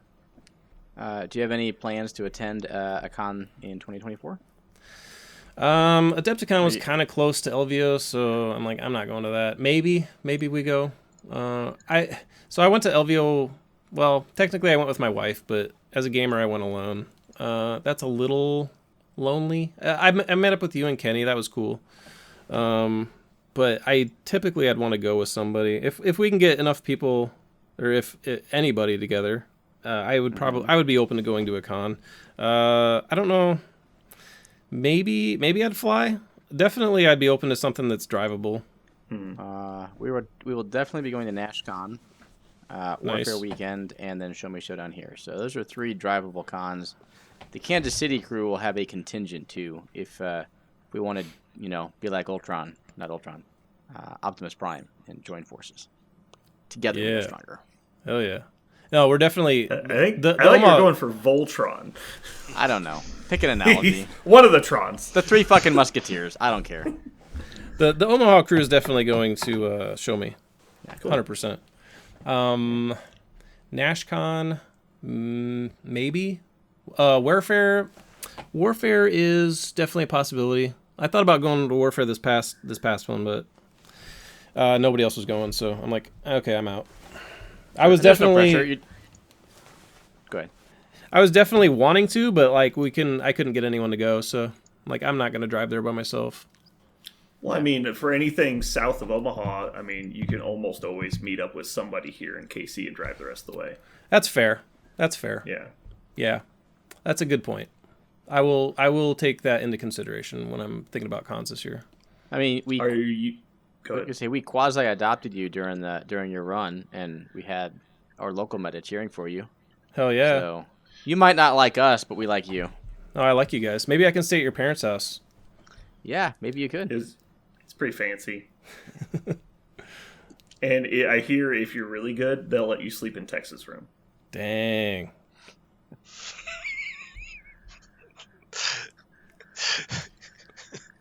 That's good. That's good. I can't hear what Jeremy's saying. I'm so sad. Oh. No, I said he can he can only have so much food in that house and so much love to give out. She can't spread it any further. She's just too nice.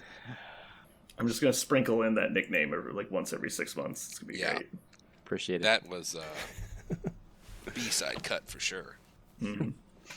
Okay, Aaron, did you have any more questions? I think I got one more. Aaron said he had 86. I did, but Brandon sent me a message that says I can't ask the other 74 I still have. So they were all porn related. Well, not so much porn. Just a lot. 2 of them were Kama Sutra, and the other 72 were porn. So, Jeremy, do you have final questions? How international of you, Aaron? Oh my god. Were you playing MCP since the day it came out, or are you coming kind of in the middle? Like, when did you start? Oh, I came in. When was it? I was playing Kill Team First Edition with a buddy for I want to say a year and a half. We were just grinding that game. We're having a lot of fun. He had been collecting MCP that whole time, but I'm kind of weird. I get singularly focused on a game, and it's very hard for me to kind of toggle between two. It looked very interesting. I've always been a fan of Marvel. Growing up, I had comic books and the collector series cards and all that crap.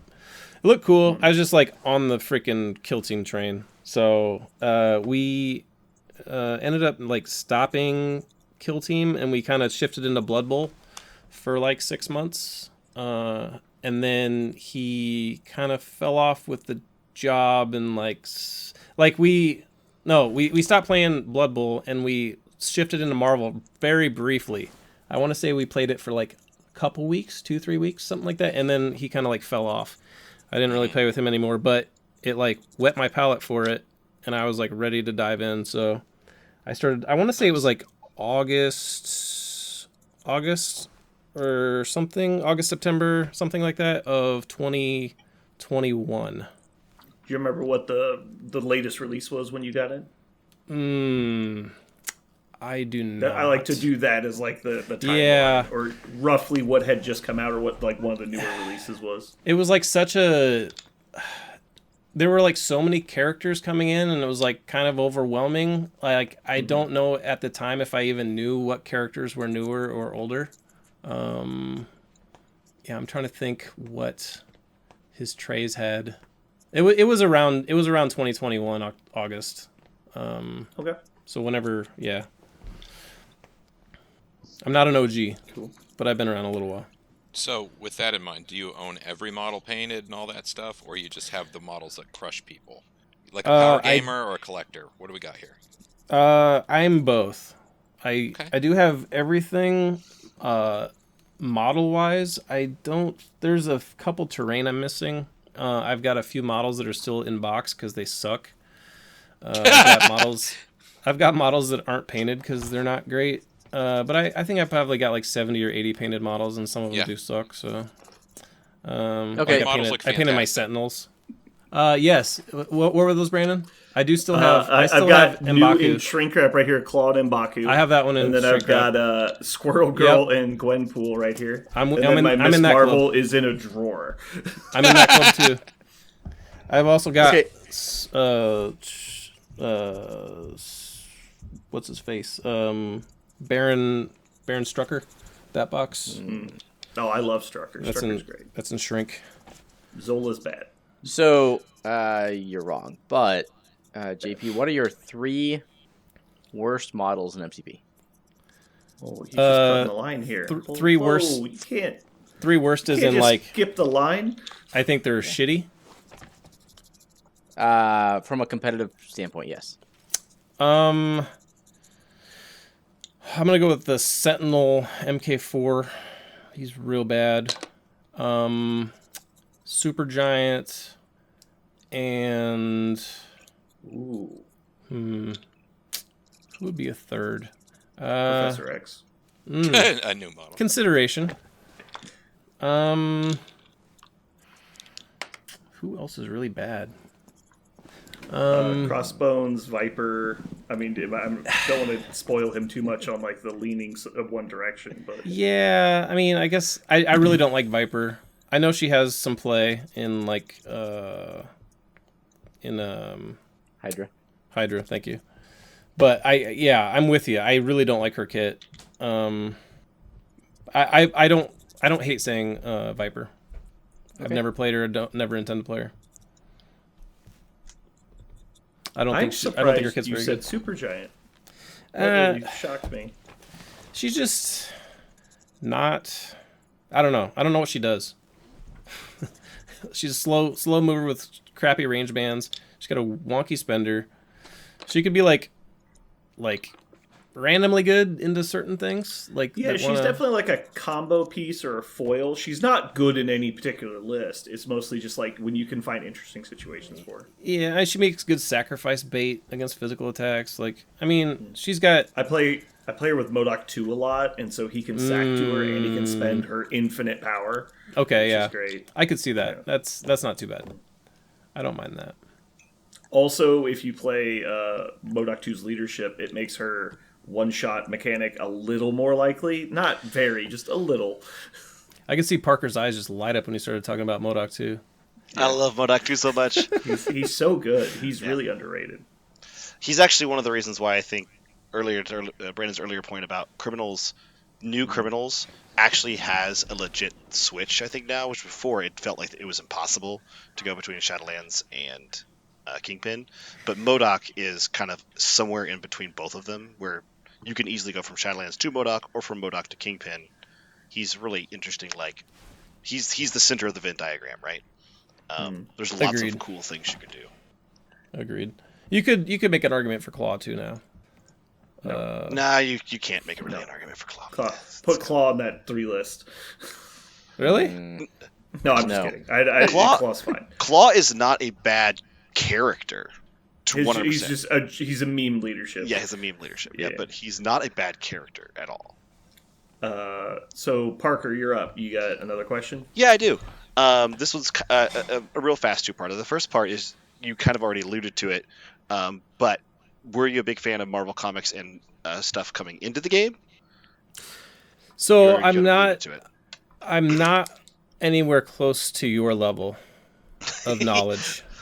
I haven't read. I read them as a kid. To be honest, though, I got into artists more than storylines. I wasn't as concerned about story. I was really into like Todd McFarlane, Rob Liefeld, Jim Lee. Like back in the day, they were like, who was the other one? Eric Larson.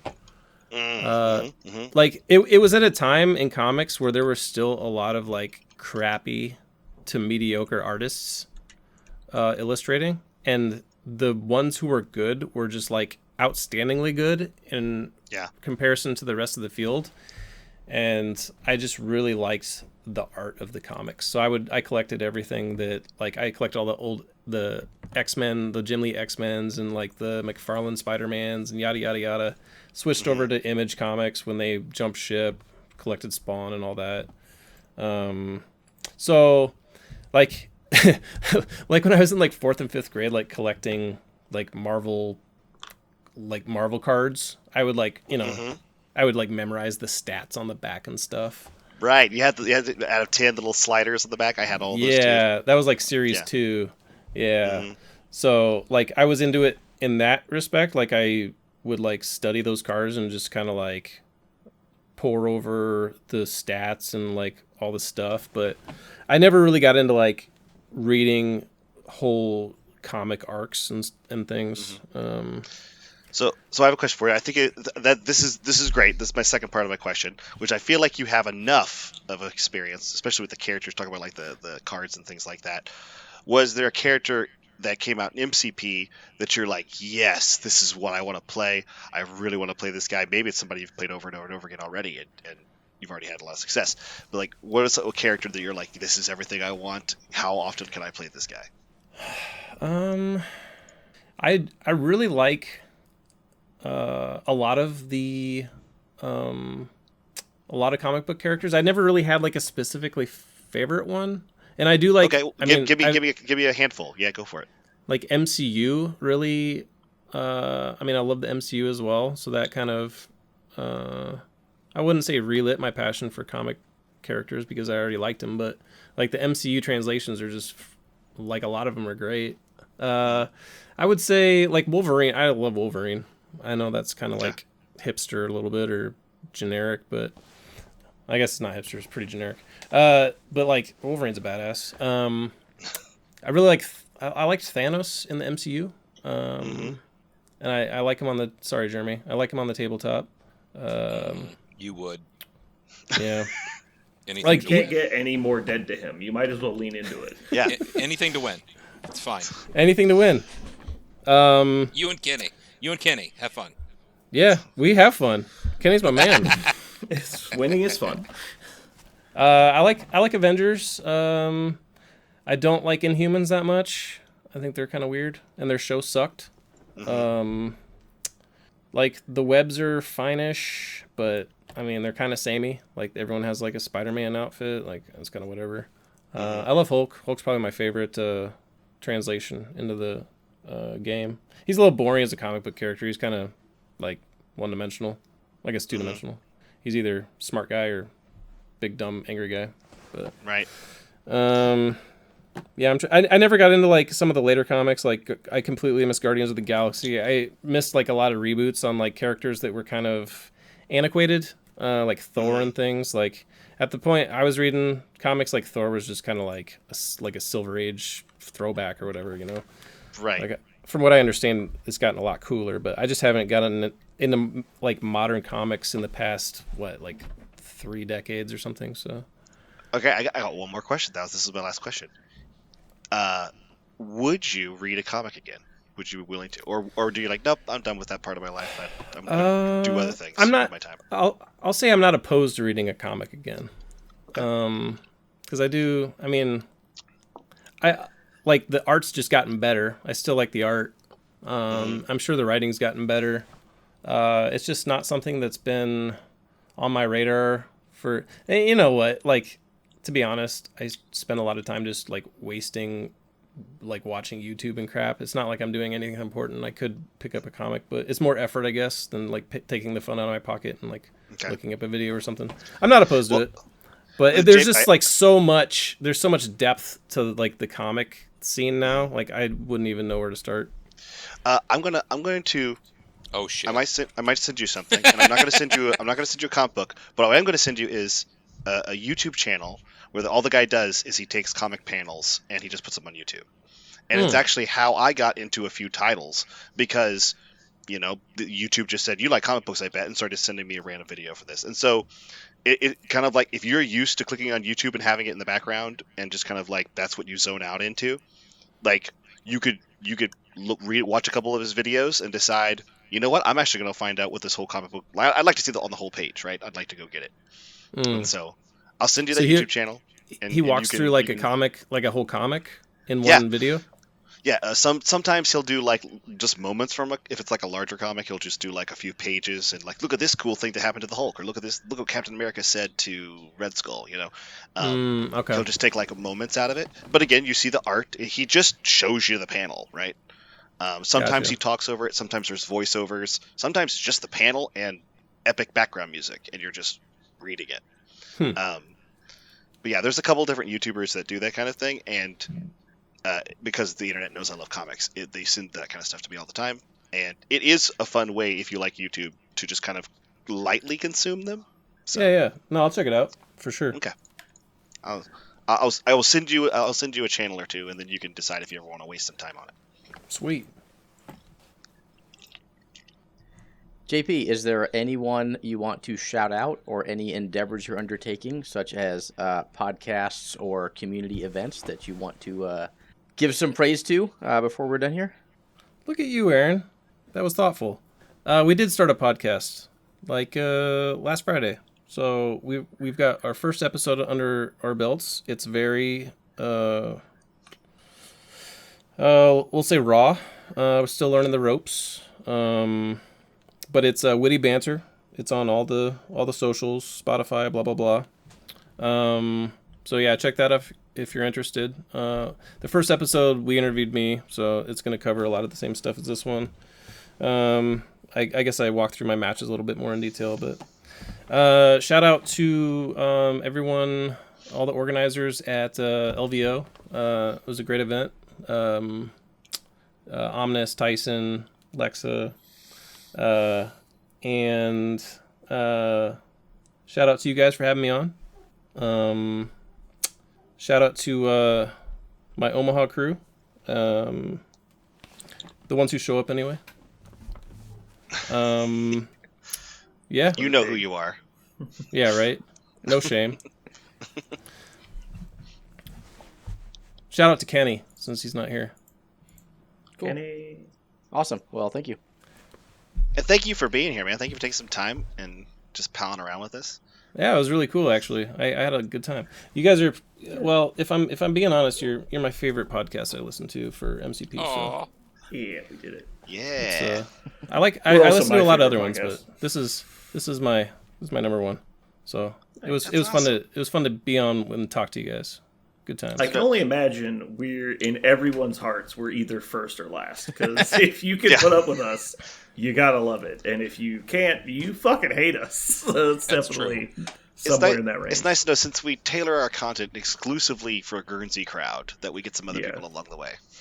I'm honestly surprised with how heavily we lean into the Guernsey demographic, how much people still like us. Yeah. There was a little bit of acclamation, but once I figured out the dynamic, I'm like, okay, I'm down with this. This is cool. All right, so I need an honest answer. Are you going to start listening to the post ramble now? I might. What? So what is the post? Is the post ramble? The post ramble is all the stuff that.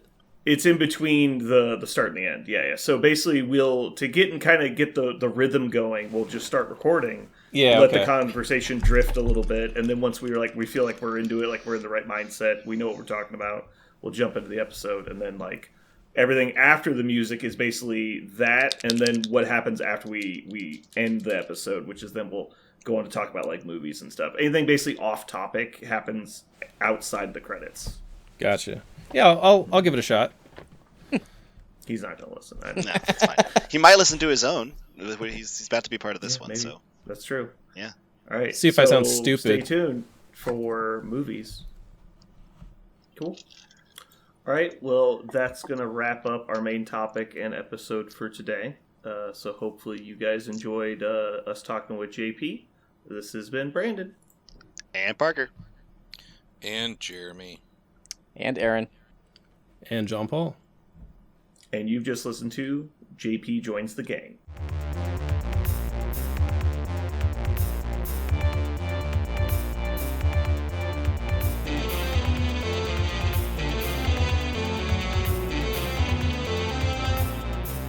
So what are we going to call this thing?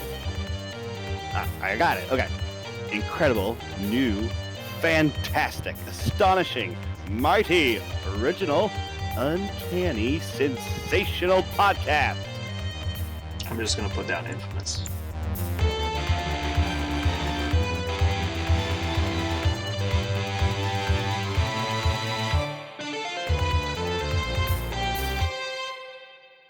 Right, so everyone should be recording now. Mm-hmm. Wait. Including Jeremy. Wait, I want recording? you to know. I want you to know. 170 practices, and now we're going for the real time. I want you to know, because we have a guest here, and because we couldn't get it started, I didn't take this chance. But what you said as directions was, I'm going to count to 5, and then I'm going to clap three times. And so what I really want to do was 1, 2, 3, 4. As soon as I said it, I'm like, these fucking idiots. I was so close to trolling, but I was like, you know what? I'm going to leave it alone. He's been through enough. Once, okay. Full disclosure, I clapped 3 times there. I bet you did. Jeremy, it's not clapping. called trolling when you just fuck up. No, it's called trolling when you fuck up and then cover it by trolling. Oh, okay. Is it called trolling when you fuck up and you cover it by not turning on your camera? Is your camera purposely off? He doesn't realize it's off. Okay, that's what I thought. Is he me? You sons of bitches. People think I'm kidding when I say Jeremy is computer illiterate. He's not computer illiterate. I'm not illiterate per se. He's not It's like savvy. a third grade level. If I told you there's a person who literally couldn't read using Discord better than Jeremy, would you be surprised? No. He's got the Jeremy. robot in the kitchen though. He can't be completely. Got the robot. Oh, I'm not saying Completely I'm not computer controlled by literate. AI entirely. I just don't understand how it works. You are controlled by computers, just not AI. Okay, didn't you say you had something to do? Go Yeah, fucking I do gotta something. go. I'll be right Jesus back. I'll be right Christ. back. Get up off his back about it. Now he's gone. I turned my fucking camera on. JP, there's not a zinger we can't take, so feel free to launch spears left and right while you have the opportunity. All right. So that we usually, when Brandon leaves, we do the top 5 things we can't fucking stand about him. So you start. Man, no pressure. JP, I want you to know, if you're not good at zingers, I'm also not good at zingers. I just veer hard the other direction, trying to compliment as hard as I can, and His people understand patheticness how. stops us. We're like, we start to feel bad. Yeah, I just veer wide left, and just like really lay on a thick layer of compliments. People understand that what it really means. So, if you are not good at zingers, feel also free to compliment them. They'll understand that you're just being an asshole. They'll get it. Be like, I really like Brandon's goatee. It just really does something for me. I think he's a straight shooter. Upper management written all over him. That's the Upper management. I think he really What appreciates exactly that. would you say he does here? He claps. He starts things. Other than that, I don't respect it. I can tell you that. That's clear. that's I can tell you. clear.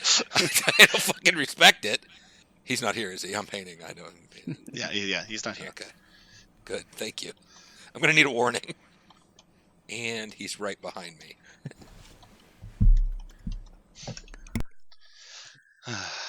So GP scale of 1 to... Well, I can't ask you questions yet. We're not in the actual... Yeah. We got. I gotta we hold gotta him. Yeah. I want him to feel loved and engaged, but okay. JP, where are you talking us from right now? I was just curious about that. Where are you? Where are you Like, my geographically city? on planet Earth?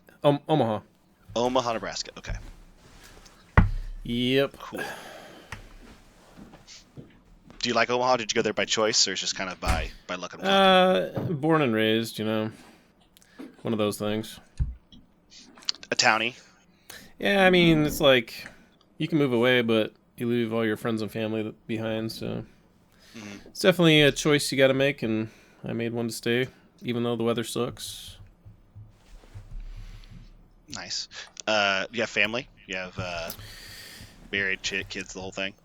Yeah. I got a wife and 2 daughters. Sweet. What age? 13 and 15. 13 and 15. Okay. Getting up there. Cool. Yeah. You have 2 daughters as well, right? Yeah. 10. I had to think about it because I just had a birthday. 10 and 6. Nice. It is. I just got back, JP. Are you talking about moving? No, they Parker I was asked just me asking. where I was from, or where I'm at right now. Yeah. Parker's in the middle of a conversation. If you could just chill the fuck out. Yeah. Go ahead, Parker. Jeremy has good news for you. What? I'm Oh back. God, is there more things printed? You guys know of JP, and you got to spend a little bit of time with him. I just meeting him, getting to know him. I mean, if you ever went to an event, you would also know him. I mean, I know of him. I know I've been in the same room as him, but I don't think We've had played a maybe couple times, 5 Parker. words. We have? What? No shit. Jesus Christ. At Show Me, I played the Malekith iHulk roster. Okay. Ah, yeah. And So then you were the Parker's one like, who I turned. have no idea Yeah. who this guy So is. you were the one who parked my head underground and ran it directly up my asshole. Yeah, I figured I owed you for that She-Hulk beatdown you gave me during the team tournament. That's true. Okay. Now I'm starting to roll all these things together. Okay.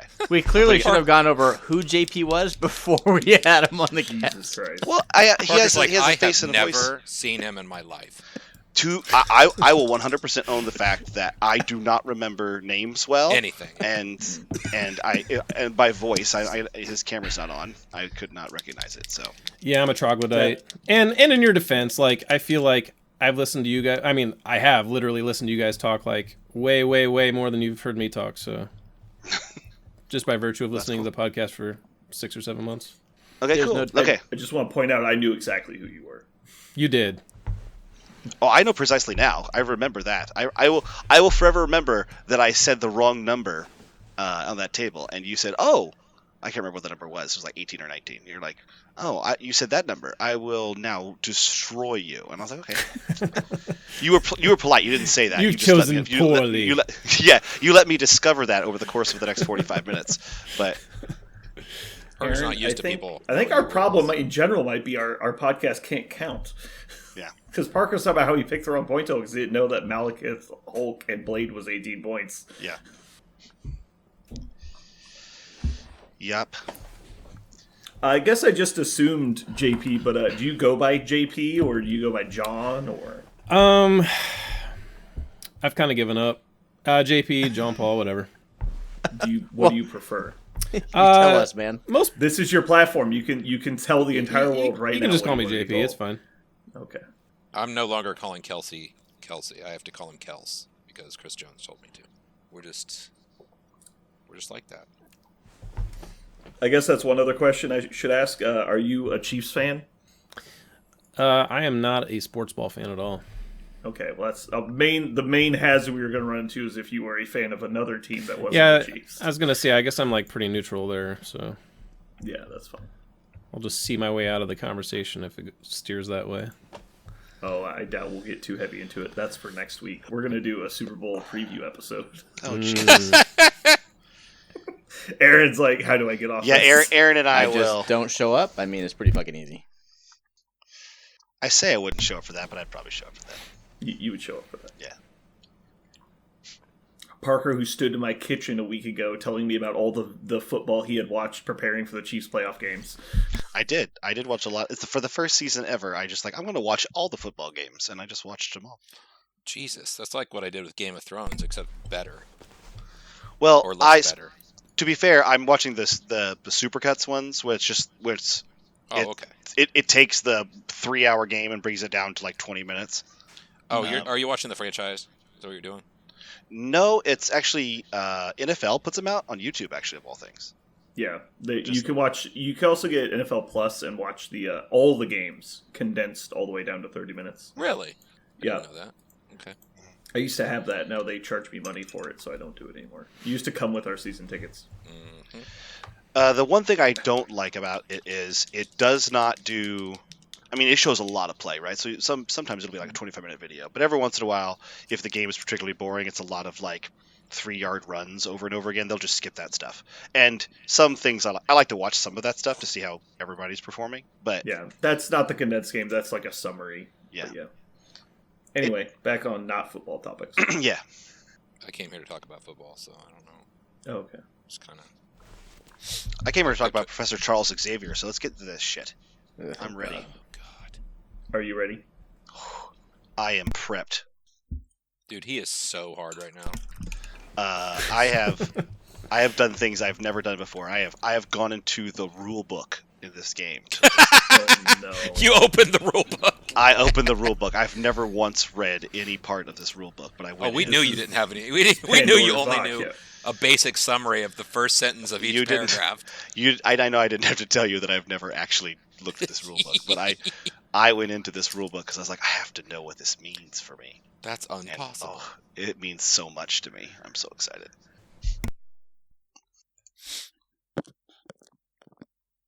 Is it? We did Bishop last week, right? Yep. There's nobody else's. Oh no, we haven't done Iceman yet either. We can pass over him. Yeah. I actually was kind of excited about I'm definitely the most excited about Iceman after seeing him. Really? Yeah. Interesting. Yeah. Oh, you'll see some hot takes up in here, so be ready. Bring your hottest takes for your coolest characters, and you won't be disappointed. I was not pleased with that reveal, but it is what it is. Can we kick this? Can we kick these tires? Light these fires? We ready to go? I guess you're so excited. I am so excited. Get after it. I am frothing. Okay. All right. JP, when we do the introductions, just introduce yourself, and then after your name, say your Discord handle if you want, or if you don't want to, just don't say your Discord handle. Got it. I totally forgot to come up with a title, so I had to just make it up. That was a great title up on the spot. It was 5,000 times better than last week's title. Oh, yeah. I like last week's title. Last week's title is my favorite. I think I'm going to change the name of the podcast to that. What was the name? What did you do? Aaron goes 0-2. Oh, I thought we weren't ever going to speak of it. Change it to Tex goes 0-2, and I'll fucking just rage quit the life. Whoa. Gotcha. Whoa. Gotcha, bitch. Bye.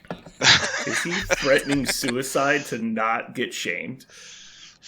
He always does. He knows I would go joke in the opposite direction. Yeah, I would joke and say yes, but I don't joke about suicide. So yeah. Okay. Alrighty. Well, let's go right into the Mojo world this week because we have gone very long on time, which is fine. So this week's Mojo world is we are choosing our favorite Arnold Schwarzenegger movies. And this is going to be interesting because I looked it up earlier. He made way less movies than I thought he did. I thought it was in like the 70s, and I think it's closer to like 40. 38. Yeah. Since we have 5 people, do you want to do like top 2 instead? Nope, we're doing 3. Somebody's getting Jingle All the Way. Hey, you laugh. It's fine. Jingle All the Way was great, yeah. No, you go ahead and there was no end to that. Jingle All the Way was mediocre at best. But Full disclosure, I'm going in here raw dog. I have not looked up anything, and I'm not going to. Oh, I never do. No, you shouldn't. So, and again, it's more about the movies you liked as opposed to necessarily the best movies. Yeah. Like, for example, if whatever the top, it was like, dramas, and you're like, I hate The Notebook. Don't pick The Notebook. Like, pick the movies you like.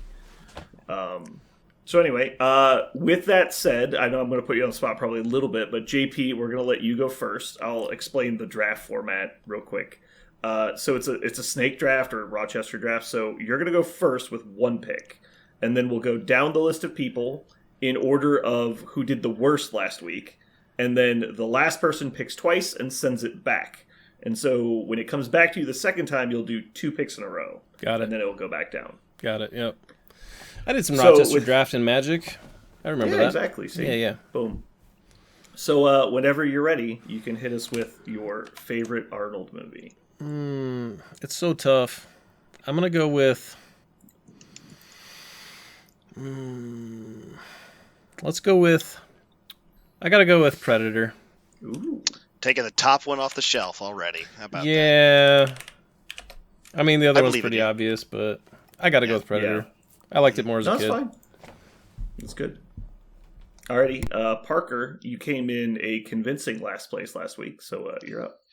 I'm going to go with the most realistic in terms of gunplay, which is Terminator 2.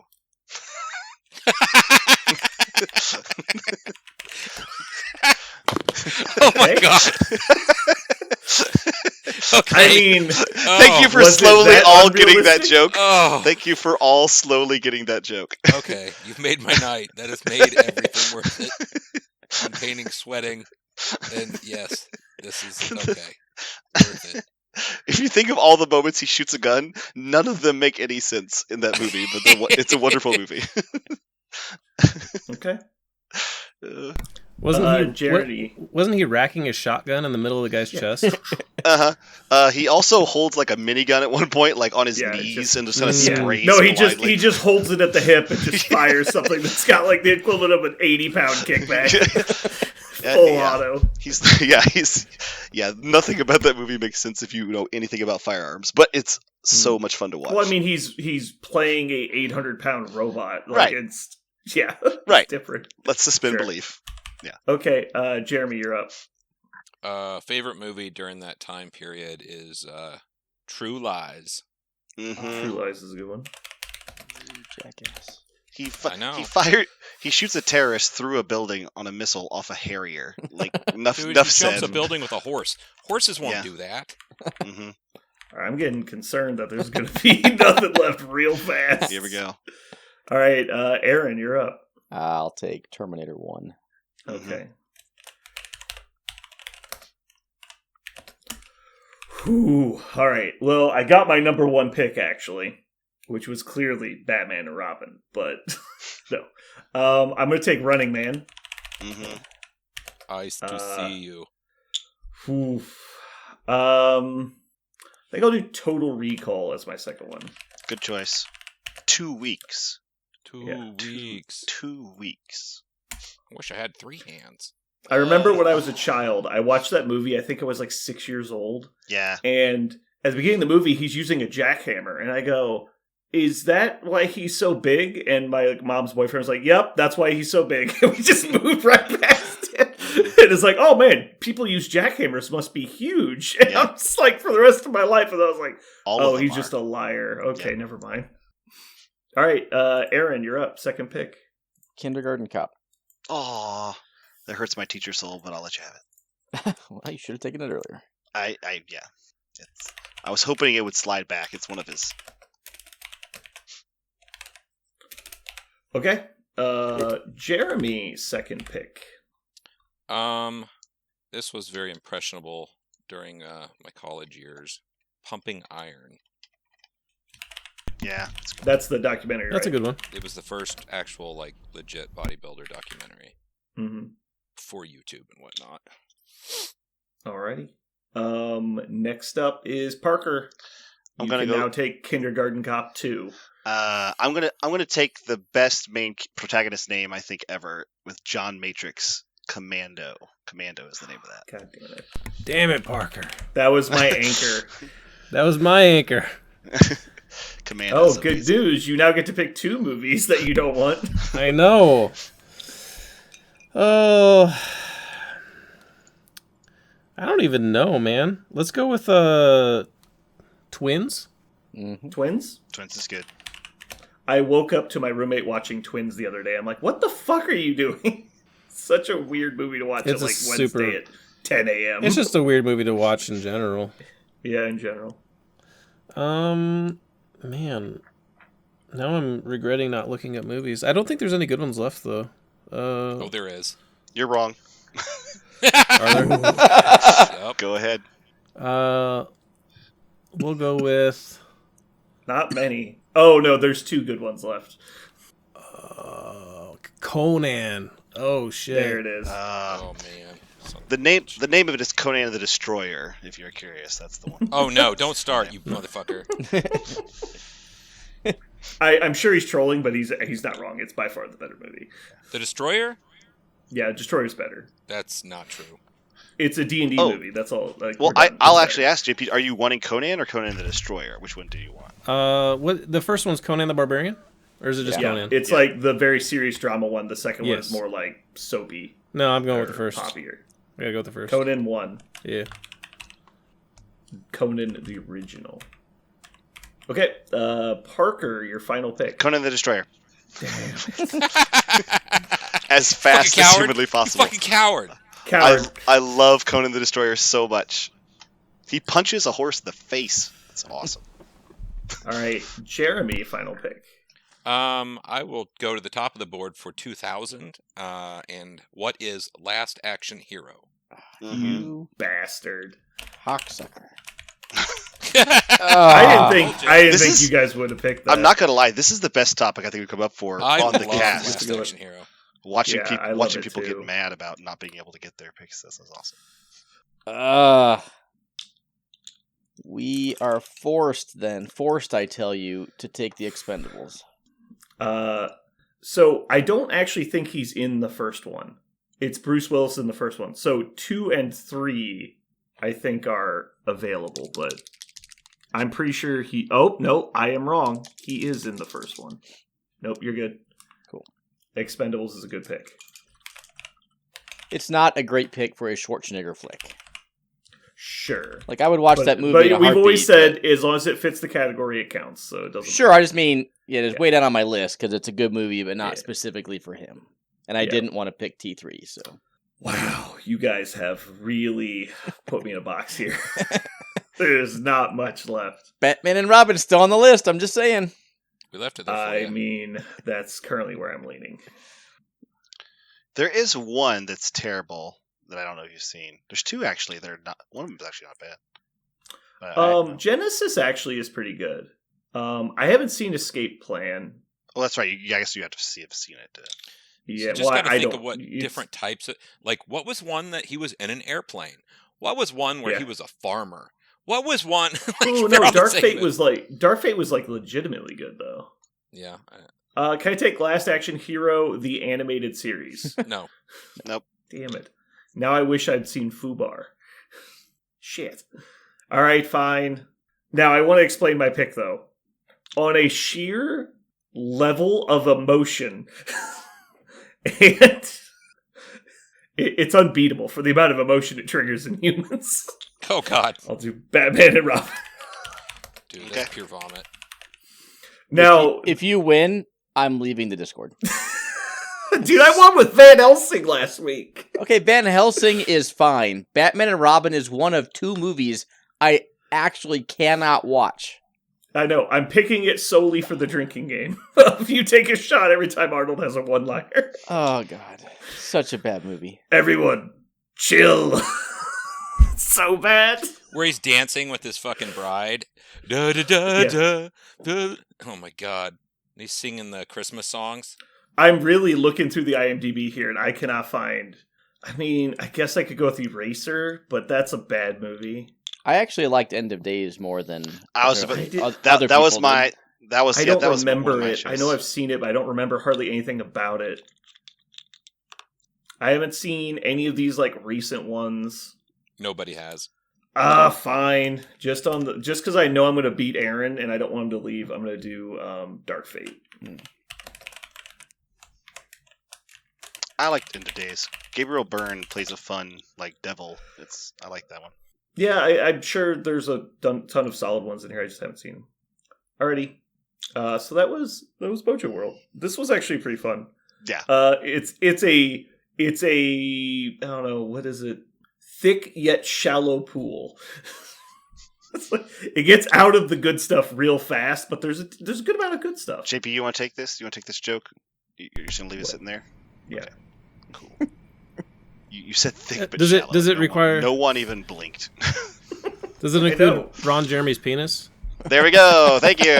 We got it. There we go. You forgot to say what is Ron Jeremy's penis. We're gonna go pass that on. Yeah. Aaron, I thought earlier when you were like, what are you going to do now that, you've gone to Disneyland? And he was like thinking about all the things he might do. And I was like, he's fucking baiting him to say Judgment. I know it. He's fucking baiting him. No. There was no bait. That was an honest question. Okay. What's your new favorite Judgment model? It's like, wait, what is that game? Yeah. To Aaron's credit, I don't think I've ever heard him once say, people come play Judgment. It's always just been like, I'm going to play Judgment over here if anybody wants to play. Like that's you clearly haven't joined the Judgment channel because he literally says that weekly. Oh, okay. To people who have expressed an interest, right? I am not big at pushing people to do stuff they're not interested in. I'm very interested in doing that. I understand. Pushing people? Yes. Pushing people specifically. Agendas? Yeah. Mm-hmm. Basically being a bully. How would you guys, Jeremy and Aaron, how would you compare your interest currently in MCP versus Judgment? Oh shit, that's a trick. That's a fucking trap. Aaron, don't! I'm not allowed to answer that question on this cast. I would like to put forth a Jeremy's answer for consideration. Judgment has no Thanoses. That's fact. Yeah. Did you play War Machine? Me? Yes, JP. Briefly, I bought some stuff. I bought like the Kador stuff, and I played it a few times. Never played it at a shop. Never went to like a tournament or anything. So I very loosely, yes, I played it. Did that appeal to you? Like the kind of like the depth and all that? Oh yeah, for sure. Like okay, so you're in. Coming out of like GW, like I think it was like 40K third ed, maybe. Like I had come out of that. I don't know if it was like directly out of that, but that was like the last tabletop game I had played before War Machine, and War Machine was just like so much better of a game mechanically. Just such a better game. A lot of the same things that you enjoyed about War Machine are here. So nice. You would enjoy it if you played it. Nice. I don't have anyone that I've talked to that has played more than about 2 or 3 games and decided they didn't like the game. Huh. How many pieces are you putting on the table? 5. Oh, It's okay. always 5. Nice. All right. Just 5. This sounds like something I can get behind. Yeah, like to play the game like model wise, you're in for like $100. For like Whoa, train, shh. $500. Listen, shut the fuck up. We're trying to do a sell here. Okay. So. I don't have to bring the terrain, though, if I'm playing at a shop, right? Jeremy's painting it all. I'm taking care of that, guys. Don't worry. I'll be there in a minute. I've never seen, I'm going to be honest, I was impressed at how easily it was to convince you guys to paint all of the shit for the... like, it's not because you guys were, like, duped. It's because you guys were that excited, right? It's like you guys wanted the store to have painted terrain and monsters. Building so a community is important. We want people to play donating this your time, yeah. I've decided I'll play Judgment. If someone wants to sell me a fully painted like collection, I'm going to in. I'm fine. So eBay people, I will. You want mine? are you shitting? No, you don't have enough money. Oh, everything's for sale, Parker. Oh, the amount of money. Oh, so I don't. Oh, so you're saying there's no way I could buy I have every model painted, and I'm saying I would sell them all to you for I don't know, 24 times $400 a model. That's now, Jeremy. What if you didn't have to put them together? $22,000. 22,000. Yeah. I guess what I'm honestly, saying is I would, but if you bought the models and paid me to paint them, your one warband that you wanted, I would do that for you. Oh wow, okay. I was about prices. I was going to offer JP to do what he did with the War Machine. Buy a bunch, paint them, and never get to play them in his local shop, and then just sell them to me. That's what I was thinking. Oh, there you go. Just convince him. Oh shit, this was a trap. You got to set it up before he gets here. Yeah. No. I already made the order, man. Yeah. That's the thing. I think he needs to know he has an out. That's what I'm saying. There you go. He has somebody who's ready to take it. And if you didn't know, we also have a podcast, and we're just starting playing this. So check that out if you want some more information. I did see that on the infamous Spotify page. It was kind of in with the MCP stuff, and I wasn't interested at the time, but I might check it out now. It's also a nice breather. It's not to say one's a better game or the other, but just having something like when you get back from a con and you want to go to the game shop and play something, it was certainly nice to be able to go, you know what? I'm going to put this away for a minute. Yeah, and I'm kind of Go ahead. Go ahead. No, you go ahead. I'm kind of at the point in my life where I don't like the model count of a skirmish game now. I don't really want to put a ton of stuff out there. So, dude, I hear you. Like five appeals to me greatly. Yep. You actually bring 7, and there's a pick ban system. Ooh, I like that too. I'm telling you. So if you have any issues with AMG's rapidity with which they fix things or how they balance their characters, Judgment will fix that. It's a much more balanced game because every character costs the same amount. You just bring 7. They're all the same. Okay, yeah, interesting. well, it takes the whole like tall versus wide question completely out of the game because it just isn't an option, right? Sure. Yeah. Is it correct? So now you're only worried about like models that do the same thing are balanced against each other. Is it kind of like a Defense of the Ancients type game? Dota or League of Legends or something? It is a MOBA style, yeah. Yeah. It has tanks and ranged and melee and Your models support come back. characters. Yeah. Huh. It's a tempo-based game as opposed to a strict attrition-based one. Nice. No, it sounds up my alley for sure, actually. I haven't seen any of the models. Are they good? Super good. dope. Who does them? Is it in-house? Is it Creature Caster? Creature Caster? Yeah. Oh, sick. Creaturecaster. Creature Casters make some good shit. Yeah. I'm just being repeatedly stabbed. Brandon has to admit that the models are dope, but not up his aesthetic alley. Oh, no, the models are actively bad. But the aesthetics of the models I don't like. But I understand that lots of people do like them. Jeremy, did you have fun putting your models together? I did. You did? Mm-hmm. That sounds like That's a trick fucking question. I don't like putting any models together. Jesus Christ. So I saw you posting pictures and complaining repeatedly while assembling models. Yeah, so. That's not relevant. Yeah, so. No, I think there could be a good demarcation of this model is aesthetically pleasing and a bad model. Like, that's fine. But to say the models are good, I mean, there's multiple parts to that question. I agree that many people like the aesthetics of their models. I'm not going to say anything bad about that. People should like them. They are generally what people consider aesthetically pleasing. They are not the style of models I enjoy. And then on the physical side, I think the models are poorly made. But there's a lot of companies that make poorly made models. Like, that's not anything new. They're better than, like, fucking GW Finecast by a million miles. So by a million miles. They're not trash. I just don't think they're great. Yeah, I guess that was my question. Was since it's Creature Caster, it'd have to beg the question, like, is it resin? It is gravity poured resin. Yeah. They are currently working on releasing injection molded PVC, which is kind of like the old War Machine plastic, where it's like it's not really a polystyrene like GW has, but it's like an in between of that and resin. I'm such an old school War Machine player that all my stuff was metal. Yeah, exactly. Now, it's kind of like the material you get out of like board game miniatures a lot of times. It's like that rubbery plastic. It's kind of what the PVC is. Yeah, I'm not a fan of that either. It's fine. So their new resin is baller. Yep. I will agree that their old resin, like some of their first models, are a little brittle in certain points and have way too many parts that you're not sure where they go together, right? They can be a pain to build. Not going to disagree. But starting in November, every model they released since then comes in fewer parts, and the actual resin is amazing. I'd have to forsake my my plastic glue. Yeah. That's going to hurt.